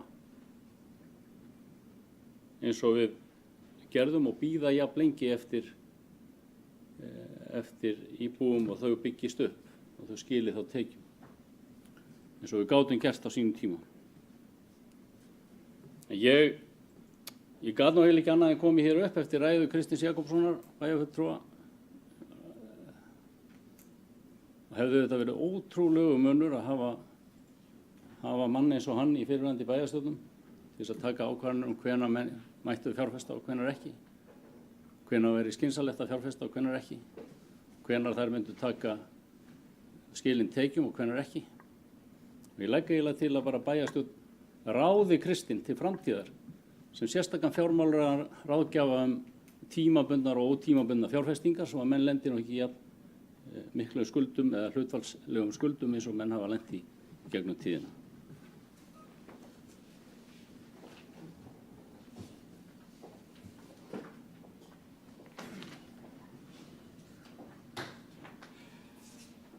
Baldur Guðmundsson, Björgur. Nei.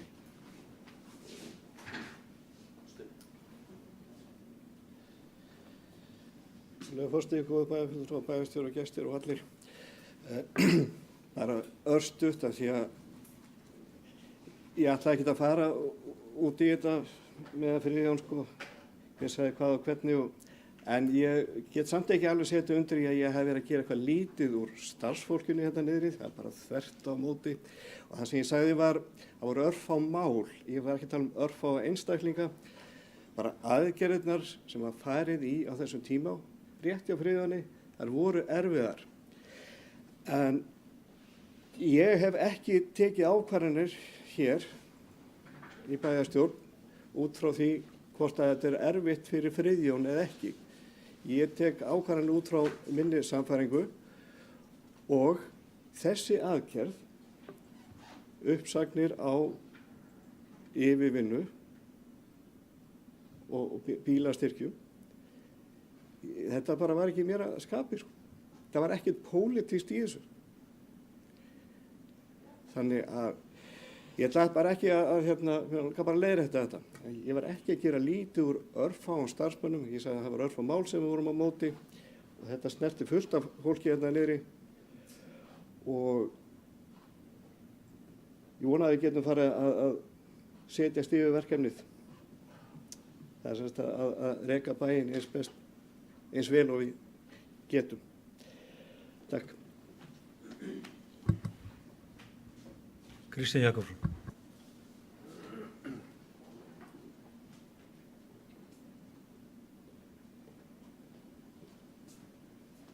Forseti, já, það var auglýst að hvernig við ættum að ná eyrum ráðamanna. Ég held að við ættum að venja okkur á eitt. Það virðist vera viðtengin venja hjá allavega bæjarráði Reykjanesbæjar og hefur verið tíðkuð árabil að gera aldrei, að semja aldrei umsagnir lagafrumvarp. Það eina að til dæmis bara endurtaka umsögnum flutning landhelgisgæslunnar til Keflavíkurflugvallar og það var ekki gert. Það bara vitnað í gamlar bókanir bæjarráðs. Við eigum að vera miklu aktífari og forvirki í að skrifa umsagnir hin ýmsu frumvörp og þar með okkur boðið á fundi við alþingismanna og þar kannski tekið meira mark á okkur heldur en ræður á bæjarstjórnarfundi Reykjanesbæjar. Ég efast að nokkur alþingismaður eða ráðamaður á Íslandi horfi á það. Það eru kannski 3-4 íbúar bæjarins sem að horfa á þetta í beinni umsúningu. Kannski 20-30 sem horfa á þetta í sjónvarpinu hjá Kapelagðingu. Punktur og pasta. Við höfum að vera miklu virkari í því að skrifa umsagnir og senda þær inn. Við getum til dæmis bara sendt þeim reikning fyrir fasteignagjöldum upp á ca. 100 milljónir á ári í 10 ár, frá 2006 til 2016. Það væri kannski leið. Ég veit ekki hvernig fjármálaráðið myndi svara því. Hann myndi líklega, hann myndi hunsa reikningin, en reikningur, já, lögin þau eru ólög. Það er ólög að setja lög á fasteignagjöld á sveitarfélaga þar sem að þetta er forgangskrafa hjá sveitarfélagi. En af orðum bæjarfulltrúa Böðvars að ráða mig sem sérlegan fjárfestingaráðgjafa, ég ætla ekki að taka það stórt upp í mér eins og Böðvar gerir, en ég ætla bara að minna á skynsemina sem að meirihlutinn fyrrverandi sýndi. Hann seldi full afskrifaða skóla í fasteignafélag og ég veit að meirihlutinn, Böðvar skrifaði lærða grein eða ritgerð þá fjárfestingarkosti sem að það leiddi af sér, og við vitum öll hvernig fjárfesting sú sem að Reykjanesbær fór í þá, að selja alla skólana og eignast hlutafé í fasteign. Því lík glóruleysa sem að hugsa, það ekki hægt að finna verri fjárfestingu, bara sem dæmi. Það má taka Reykjaneshöfn upp á 1200 milljónir, dýpkun hennar sem tók 1 ár. Við höfum getað fresta henni 6-8 ár á minnstakosti og sparað okkur nokkur 100 milljónir í vexti, Helguvíkurhöfn.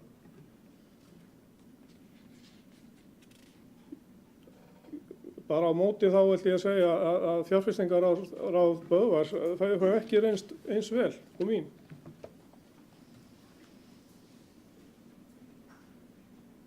Guðný Birna Guðmundsdóttir.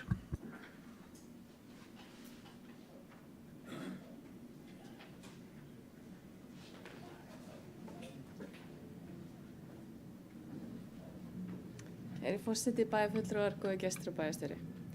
Ég vil óska Reykjanesbæ til hamingju og meirihluta og minnihluta með þennan ársreikning. Þetta allt í áttina, en við erum hvergi nær í loki og það mikið eftir. Bara minna fólk á það. Ég ekki að segja þetta bara til að stutt í kosningar, ég að segja þetta út af því þetta satt. Við eigum eftir heilan helling sem við verðum að einbeita okkur að gera. Auðvitað mun þetta rifrildi milli meirihluta og minnihluta halda áfram endalaust, eins og búið að gera í dag. En að okkar mati í meirihlutanum þetta skýrt. Það var farið allt og hratt í of dýra uppbyggingu sem að hrjáir okkur enn þann dag í dag. En hvað varðar þessi ríkismál, þá ég í fyrsta skipti í bæjarstjórn, þannig ég kannski ekki reynslubolt eins og margir inni. En mér finnst alltaf, hvert sem ég fer og hvert sem ég horfi, hvaða málefni sem við stöndum frammi fyrir, að Reykjanesbær sé alltaf ljótast í gæinn á ballinu. Að við upplifum þetta. Við fáum enga leiðsögn, enga aðstoð, við fáum enga tekju frá Ásbrú, við höfum ekki fulltrúa í Kategó. Sko þetta svipað eins og Vestmannaeyingar sætu í ráði 101 Reykjavík, fjárfestu fyrir Reykvíkinga og tækja allan hagnaðinn. Hvaða vit í þessu bulli? Við erum ekki með fulltrúa í Isavia. Heilbrigðisstofnunin okkar fær minnst per íbúa í gjöld á landinu. Við fáum ekki að byggja hjúkrunarheimili fyrir að öll sveitarfélögin á Suðurnesjum komi sér saman hvað við ætlum að gera. Þrátt fyrir það að mesta þörfin fyrir uppbyggingu hér. Við fáum ekki betri Reykjanesbraut nema við tökum okkur vegatólla. Hvaða bull þetta? Mér finnst við bara fallegasti gæinn á ballinu og við þurfum bara að fara að breyta þessu. Og þetta ríki þarf bara að fara að hlusta á okkur. Punktur. Böðvar Jónsson.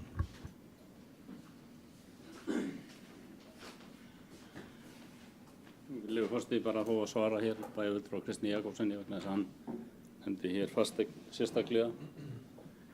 Þá fengum við nú skýrslu það hver hefði verið niðurstaða sveitarfélagsins að vera innan fasteignar eða utan, sem var unnin fyrir hönd bæjarstjórnar og bæjarráðs af hálfu KPMG, og bæjarráð var allt stýrihópurinn í þeirri vinnu og niðurstaðan var algjörlega skýr í því máli að Reykjanesbær hefði komið betur út úr því að vera innan fasteignar heldur en ef sveitarfélagið hefði framkvæmt það sjálft á sinn reikning. Þannig að það er bara mikilvægt þegar að menn koma hér upp og halda einhverja svona þvæluræður að það sé eitthvað á bakvið. Málflutningur er það að koma hér og segja að menn eigi að senda ríkinu reikning og svo þegar þeim bent á það að það séu nú lög í landinu þá eru þau bara ólög. Ég bara fer fram á það að menn haldi skárri málflutningi frammi og slá ekki hér fram einhverju vitleysu og þess að reyna þá að rökstyðja máli með einhverjum hætti.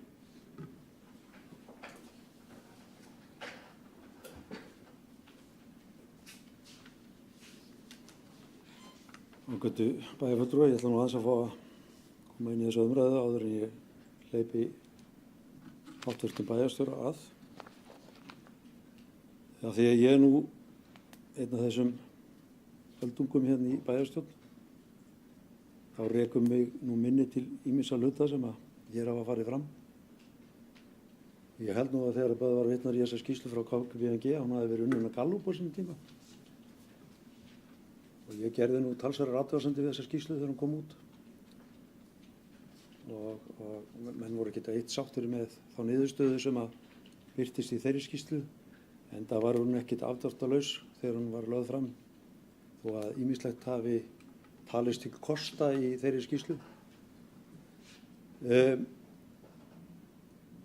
Ég er líka, að því að bæjarfulltrúi Magnea nefnir hér og Böðvar reyndar líka að það hafi ekki verið ágreiningur uppbyggingu sem átti sér stað á sínum tíma. Ég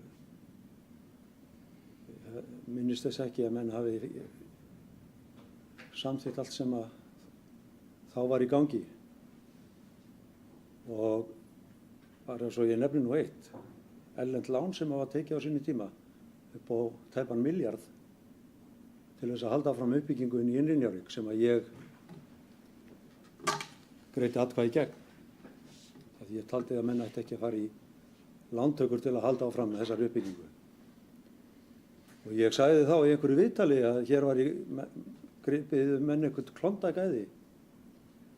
Og þáverandi bæjarstjóri gerði mjög lítið úr þessum vangaveltum mínum, enda var ég kallaður brandur á móti. Og ég var ásakaður það í bæjarstjórn að vera á móti uppbyggingu. Brandur á móti. Þannig að það er ýmislegt sem að hefur farið fram í þessari bæjarstjórn frá því að menn þessi meiri hluti eða síðasti meiri hluti tóku völdum árið 2002.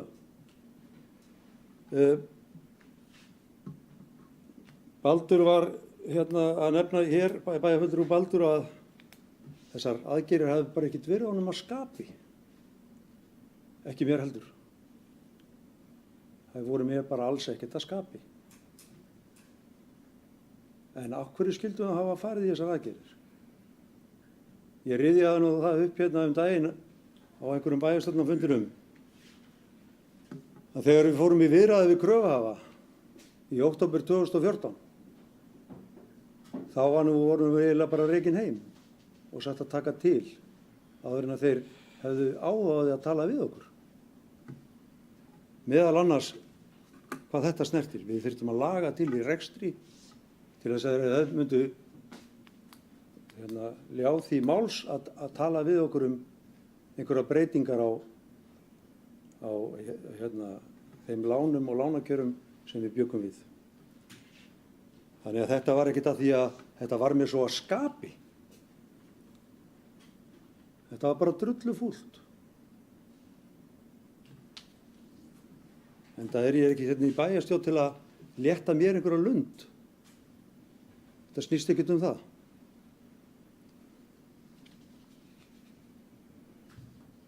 En auðvitað er það rétt hjá Baldri að við þurfum að ná niður skuldum. og mér langar að því að hann nefnir þetta að lesa hér aðeins upp úr bókun sem að sjálfstæðismenn lögðu hér fram á síðasta fundi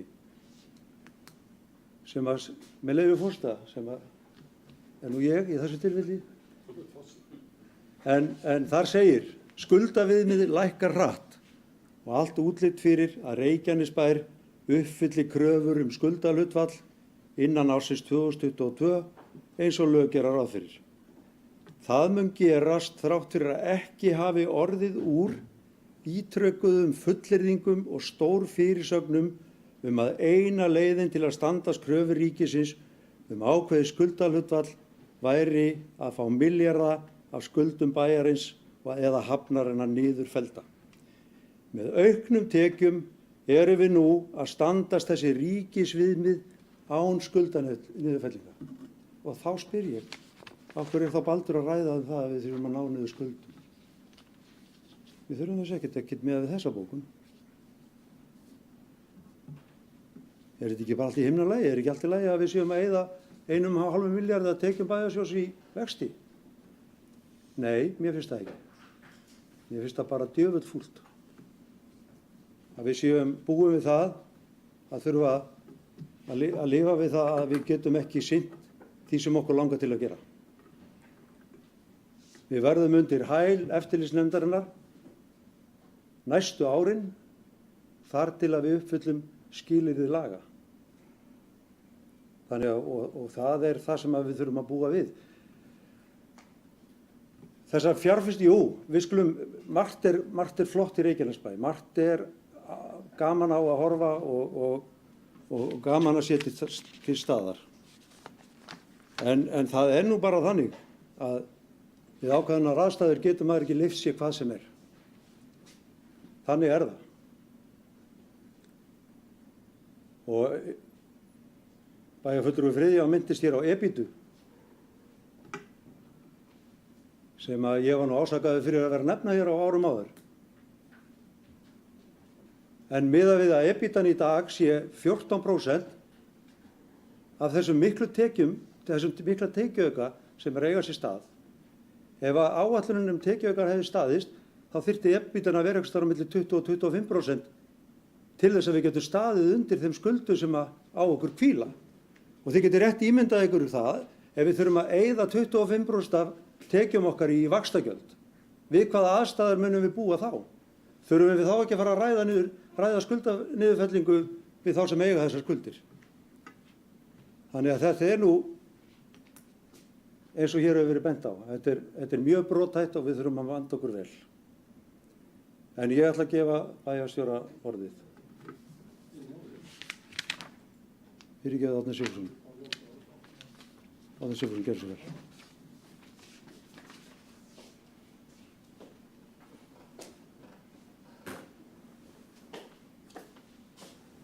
Virðulegi forseti, það er auðvitað erfitt að vera forseti og fá svo að tilvitna í forseta eða óska eftir forseta. Stundum hefur það verið svo ef að menn eru með svona mjög pólitíska ræður og þá vísa þeir óskaðir eftir annar taki við forseta hlutverkinu svo að þeir geti þá talað sem bæjarfulltrúar en ekki sem forsetar. En það er nú kannski annað mál. Mér finnst bara ástæða til þess að nefna að við höfum títt talað að það þyrfti 6,2 milljarða niður fellda af skuldum. Við þurftum að fella niður 6,2 milljarða til þess að geta staðið við viðmið. Og við höfum verið að segja það að það er ekki það sem við erum að horfa til núna þegar að tekjurnar aukast og menn halda vel í kostnaðinn. Þá erum við ekki að horfa til þess. Hins vegar hefur alltaf legið ljóst fyrir að við þyrftum að endursemja skuldir og ég vona að við séum bara sammála það. Þetta er staðan en hún er ekki sem betur fer ekki slík að við höfum þurft að kalla eftir þessari eða fengið í gegn, hefðum gjarnan viljað fá það, 6,2 milljarða niður fellda. Aðeins uppbygginguna hér forðum. Ég man eftir því að fulltrúi Samfylkingarinnar vildi eindregið minna á það að þetta væri alls ekki hugmynd sjálfstæðismanna að byggja í innri Njarðvík, byggja þar upp. Það hefðu verið Samfylkingarmenn sem hefðu lagt mikla áherslu á að byggja upp í innri Njarðvík og þótti miður að við skildum vera einhvern veginn að eigna okkur það, þó ég hafa nú aldrei talað að við værum að eigna okkur, að við vorum bara að byggja upp innri Njarðvík. Ég held að það hafi verið skynsamlegt hjá Guðbrandi svona eftir á að hyggja að vara við því að menn færu of hratt. Við fórum of hratt í uppbygginguna í innri Njarðvík, sérstaklega inn í Dalshverfi og alltaf gott að vera vitur eftir á, og eins og við höfum oft sagt hér þá reyndist þessi uppbygging vera allt og lengi að skila tekjum, en það er gott, eins og ég segja, að vera vitur eftir á og kalla kannski eftir þeim sérfræðingu sem að hafa þá Guðs gjöf að sjá hlutina fyrir. Mér finnst þessi ítrekkaða ábending forseta að þegar menn hafi farið að ræða við kröfuhafa, þá hafið þeir rekið ykkur heim, takið til.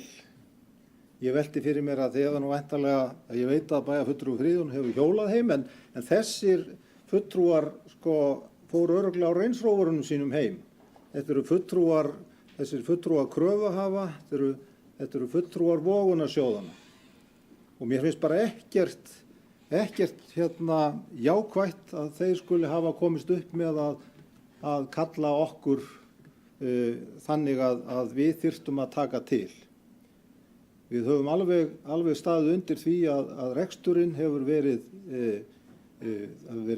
vel rekið sveitarfélagið, þó að kostnaðurinn hafi verið með þessum hætti að skuldirnar hafa verið gríðarlega miklar vegna þessara fjárfestinga, en að öðru leyti hefur reksturinn verið góður hjá okkur, og við höfum áður nefnt það að til dæmis launakostnaður sveitarfélagsins hefur yfirleitt verið með lægsta móti á meðal sveitarfélaga.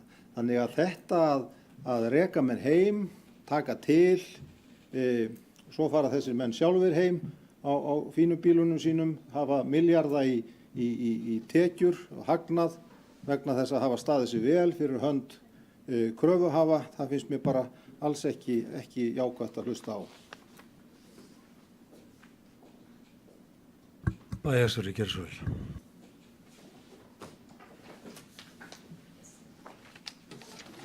Forseti, ágætu bæjarfulltrúar.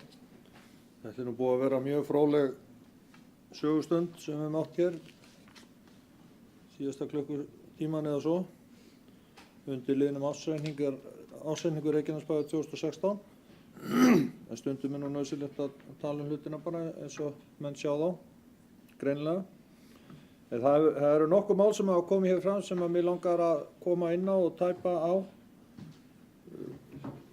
Svona kannski til upplýsingar. Fyrst vil ég nefna að ég gleymdi nú í máli mínu hérna áðan í upphafi þessar umræðu að skýra þetta plagg sem að liggur á borðum ykkar, en þetta er sem sagt úrdráttur sem að Svanhildur Eiríksdóttir, verkefnastjóri upplýsinga og kynningamála, hefur unnið upp úr ársskýrslu sviðsstjóra sem að sendar voru í bæjarráð í febrúar minnum mig, og þetta er svona tilraun okkar hér starfsmanna til þess að reyna að búa til eitthvað sem að við getum kallað ársskýrslu, það er að segja upplýsingar upp úr starfseminu á síðasta ári samhliða reikningnum,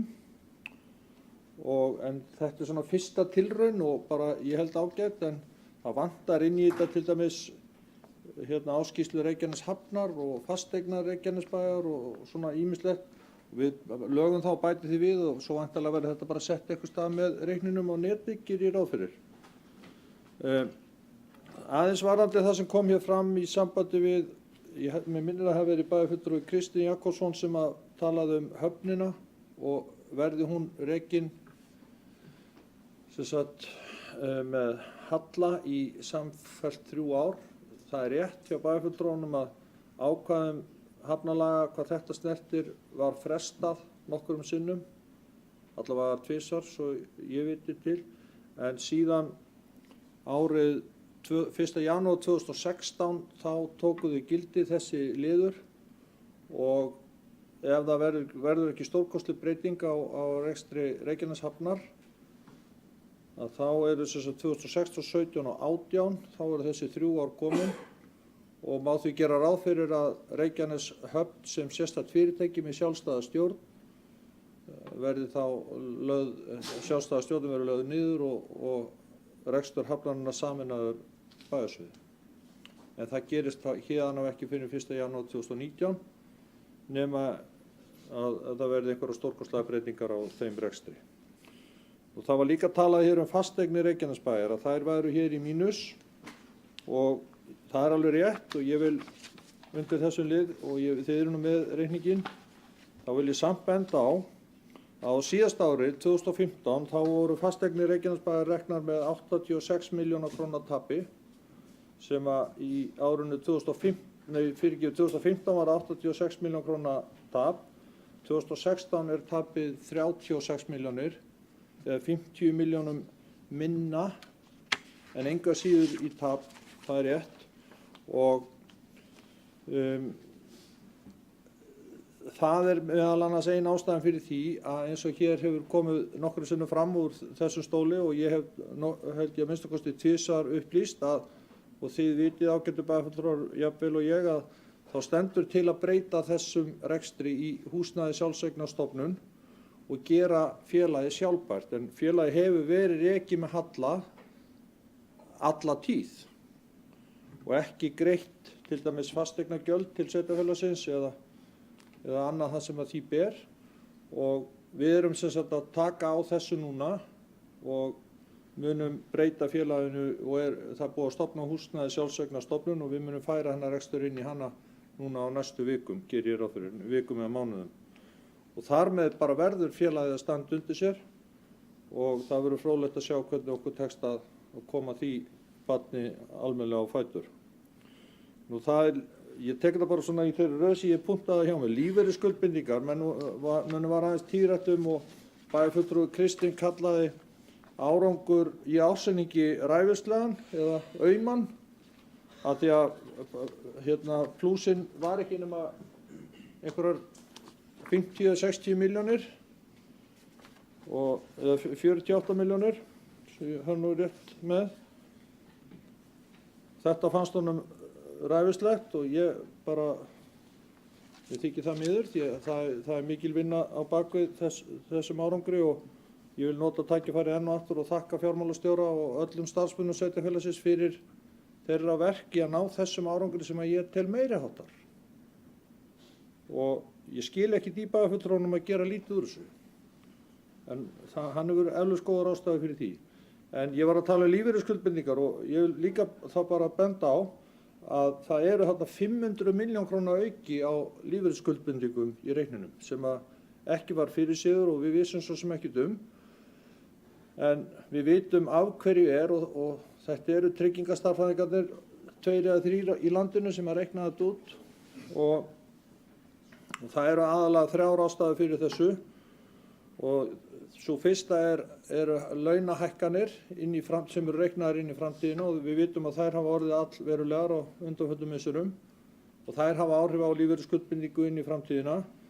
Í annan stað hækkandi lífaldur, meðalaldur fólks sem hefur líka áhrif á lífeyrisskuldbindinguna og svo náttúrulega hjálpar ekki til að rekstur lífeyrissjóða og í þessu tilfelli eftirlaunasjóðs Reykjanesbæjar til dæmis og held ég flestra lífeyrissjóða á síðasta ári var því miður ekki góður en á 5 ára tímabili hann vel yfir markmiðum en á síðasta ári var hann slæmur og það hefur áhrif á niðurstöðu þessa útreikninga tryggingastarfræðinganna og við verðum bara að gjöra svolítið hlýta því. En nú get ég sagt eins og sumir ef að þetta hefði ekki verið svona, ef að lífeyrisskuldbindingin hefði ekki hækkað, þá væri þessi rekstrarniðurstaða væntanlega 500 milljón króna betri og þá efast ég nú ekki að bæjarfulltrúi Kristinn hefði nú hrósað starfsmönnum betur og meira en að gera hérna áðan. Nú, bæjarfulltrúum hefur orðið tíðrætt hér ríkisstofnanir sem ekki kannski að fá aukin fjárframlög eins og þær þurfa. Ég vakti máls á þessu í bæjarráði fyrir hálfum mánuði síðan og tók að mér þar að hafa samband og taka saman einhverja greinargerð í þessu og ég er búinn að tala við eða forstöðumenn helstu ríkisstofnana hér á svæðinu, það er að segja lögreglunar, heilbrigðisstofnunar, Fjölbrautaskóla Suðurnesja, tollgæslunnar á Keflavíkurflugvelli og fleiri aðila, og það er allir sammála því og allir á einu máli um það að þessar ríkisstofnanir eru ekki að fá auknar fjárveitingar í takt við þá íbúðaþróun sem hér er að eiga sér stað og hefur átt sér stað. Þannig, það er bara þannig. Og þeir eru allir fagna þessu öll sem ég tala við, að við ætlum að fara í þessa vinnu, við ætlum að taka saman bara hlutlaust og upplýsandi skjal og gögn nákvæmlega þróun á undanförnum árum og missurum, og síðan að reyna þá að ná fundum með þingmönnum og vonandi einhverjum ráðherrum og sýna mönnum bara svart á hvítu að þessi fordæmalausa fjölgun sem hér er á okkar svæði og virðist halda áfram, að hún kallar á það að ríki komi að frekar uppbyggingu sinna stofnana í það minnsta hér á þessu svæði. Því auðvitað ber ríkið ábyrgð á þessar stórum hluta þeirra opinberu þjónustu sem hér er veitt. Og hér var aðeins talað viðræður við kröfuhafa. Mér langar aðeins að segja ykkur bara frá því, ágætu bæjarfulltrúar, af því að við höfum nú ekki rætt það mál í nokkuð tíma, að kröfuhafar, þessir tveir aðalhópar kröfuhafa, þar að segja annars vegar kröfuhafar fasteignar, eignarhaldsfélagsins fasteignar, annars vegar og Reykjaneshafnar hins vegar, fóru þess báðir á leitið okkur að bæjarstjórn myndi samþykkja aðlögunaráætlunina fyrst, til þess að það væri alveg á hreinu hvernig framtíðarplan Reykjanesbæjar liti út, og síðan myndu þessir hópar taka þá aðlögunaráætlun til gagngerrar skoðunar og gefa okkur einhver endaleg svör við þessari málaleitan okkar að fá að semja við þá á ýmsum nótum svo sem að ég ætla ekki að fara nánar út í hér. En það er skemmst frá því að segja að kröfuhafar eignarhaldsfélagsins fasteignar réðu sér, eins og þið vitið, ráðgjafa frá Capacent sem hefur verið að rýna þetta plagg og hefur átt fundi með fjármálastjóra og fleirum til þess að átta sig alveg á staðreyndum málsins og nákvæmlega að reyna að skilja hvað við erum að hugsa í þessu. Mér skilst að þeirri vinnu sé að ljúka og hann sé komin að einhverju niðurstöðum það hvort að áætlunin okkar sé yfir höfuð raunhæf eða rétt. Auðvitað erfitt fyrir hann að segja hvort hún sé rétt, en hvort að hún gangi upp að hans mati. Og þá væntanlega fáum við afstöðu þrotabús Glitnis og Íslandsbanka og Landsbanka endanlega afstöðu þeirra til þessara samningsdraga sem að þó liggja fyrir. Og hins vegar eru það þá kröfuhafar Reykjaneshafnar sem eru á stórum hluta lífeyrissjóðirnir og þeir í þessum skuldabréfaflokkum tveimur, og þeir hafa samþykkt margir, þetta eru fleiri en einn og fleiri en tveir, það hafa nokkrir þeirra þegar samþykkt fyrir sitt leyti að ganga þessu skilyrðum en ekki alveg allir, og ráðgjafar þeirra sem eru lögmenn Bárugötu, þeir vilja ekki gefa okkur endalegt svar fyrir en að niðurstaða allra þessara lífeyrissjóða liggur formlega fyrir samþykkt í stjórnum og svo framvegis. Og hvenær það verður veit ég ekki, en þið vitið minn hug í því að mér finnst þetta að hafa tekið allt og langan tíma. Og ég ætla ekki að reyna að segja ykkur hvenær þetta gerist. Þetta vonandi gerist bara á þessu kjörtímabili, segi ég nú hérna. Og nú við erum að selja eignir líka, og höfum verið að selja eignir og munum halda því áfram svona eftir því sem að ástæða til, og það er hluti af þessu samningum við kröfuhafana, það er að losum eignir sem að við kannski þurfum ekki á að halda vegna grunnþjónustu sveitarfélagsins, og það kemur á móti það sem að Árni var að tala hér áðan, bæjarfulltrúi Árni Sigfússon, að tala áðan að við þyrftum ekki niðurfellingar eða værum ekki að fá þær alveg, það er sumuleyti rétt, en á móti kemur að við erum að losa okkur við eignir sem verða þá seldar væntanlega innan 5 ára og andvirðið þeirra nota til að greiða niður skuldir sem á þeim hvíla. Og við erum búin að fara mörgum sinnum í gegnum þetta, þannig að ég þarf nú ekki að gera það eina fyrir enn. Nú ég ræddi hér við endurskoðendur sem að sitja hér enn og hlusta á svona mjög uppbyggilega og skemmtilega umræðu í bæjarstjórn Reykjanesbæjar, og að sjálfsögðu munu þeir vera til í að koma til fundar við okkur í bæjarráði. Ætli við reynum ekki að gera það bara í næstu viku, 5. í næstu viku. Það kemur þó í ljós. Síðan langar mig þá bara að lokum að þakka bæjarfulltrúum og starfsmönnum fyrir enn og aftur þessa umræðu og vinnuna við hennar reikning. Þakka deildarstjóra reikningshalds fyrir hennar vinnu alla, dag og nótt, að setja upp reikninginn með þessum hætti. Og minna bæjarfulltrú á það sem ég sendi ykkur í dag að fyrir næsta bæjarstjórnarfund sem er sem sagt 16. eða ekki, maí, að þá verður fundur með ungmennaráði Reykjanesbæjar klukkan 4, klukkan 16, vorfundur með ungmennaráði og síðan ætlum við að skrifa hérna undir ársreikningin núna á eftir, þannig að ég bið bæjarfulltrúum að fara ekki út fyrir hana þeirri undirritun er lokið. Takk fyrir. Kristinn Jakobsson, alveg örstutt.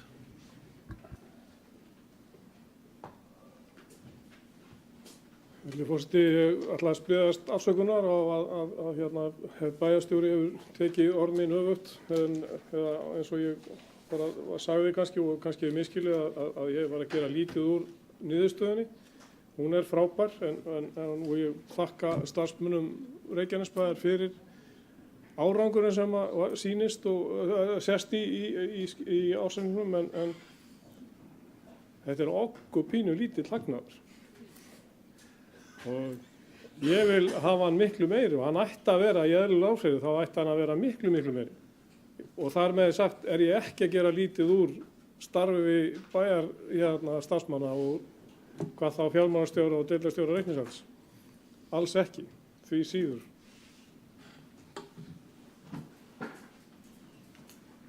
Ágætu bæjarfulltrúar, þá er þessi umræða á enda runnin og við getum klárað þessa umfjöllun ársreikningin og bera hann hér upp til afgreiðslu. Þeir sem samþykkt geta ársreikning Reykjanesbæjar og stofnana hans fyrir árið 2006 gefa merki.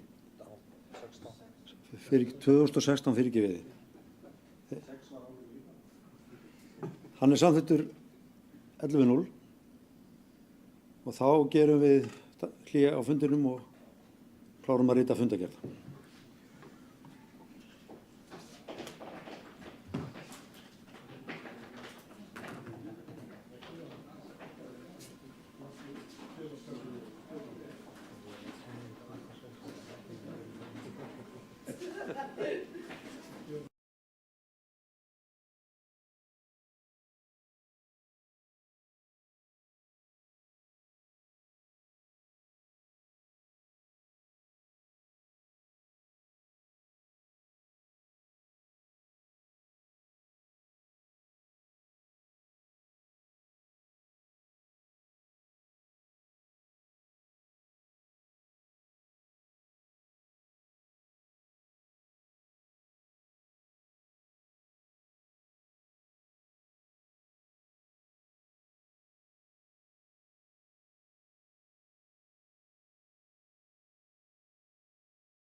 Forseti, fundargerð 521. fundar bæjarstjórnar Reykjanesbæjar haldin á Tjarnargötu 12. 2. maí 2017 kl. 17:00 mættir það er Árni Sigfússon, Baldur Guðmundsson, Böðvar Jónsson, Davíð Páll Viðarsson, Friðjón Einarsson, Guðbrandur Einarsson, Guðný Birna Guðmundsdóttir, Gunnar Þórarinsson, Kristján Jóhannsson, Kristín Þór Jakobsson, Magnea Guðmundsdóttir, Kjartan Kjartansson bæjarstjóri, Ásbjörn Jónsson ritari og forseti var Guðbrandur Einarsson. Fyrsta mál, fundargerð bæjarráðs 27. apríl 2017. Forseti gaf orðið laust fundargerðina, fundargerð samþykkt 11:0 án umræðu.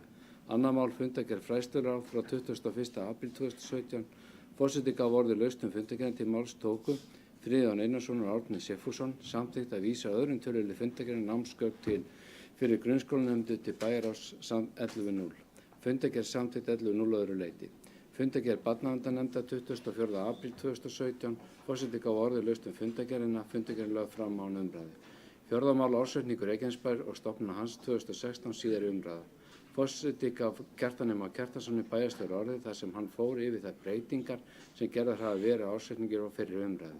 Til máls tóku Guðbrandur Einarsson og lagði fram bókun og virðulega forseti þar sem bókunum með barst mér á rafrænan hátt og til ekki ástæði til að lesa hann yfir aftur. Til máls undir þá bókun skrifaði Guðbrandur Einarsson, Friðjón Einarsson, Kristján Jóhannsson, Guðný Birna Guðmundsdóttir, Gunnar Þórarinsson og Davíð Páll Viðarsson. Til máls tóku Kristín Þór Jakobsson, Böðvar Jónsson, Árni Sigfússon, Kristján Jóhannsson, Gunnar Þórarinsson, Friðjón Einarsson, Magnea Guðmundsdóttir, Baldur Guðmundsson, Guðný Birna Guðmundsdóttir, Guðbrandur Einarsson og Kjartan Kjartansson. Ársreikningur 2016 samþykktur 11:0. Fleiri ekki gert.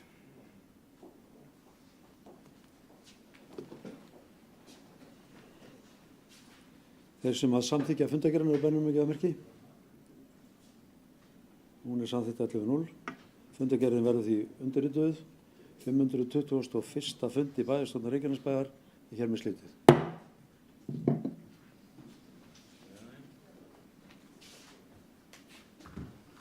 Já, það er benni.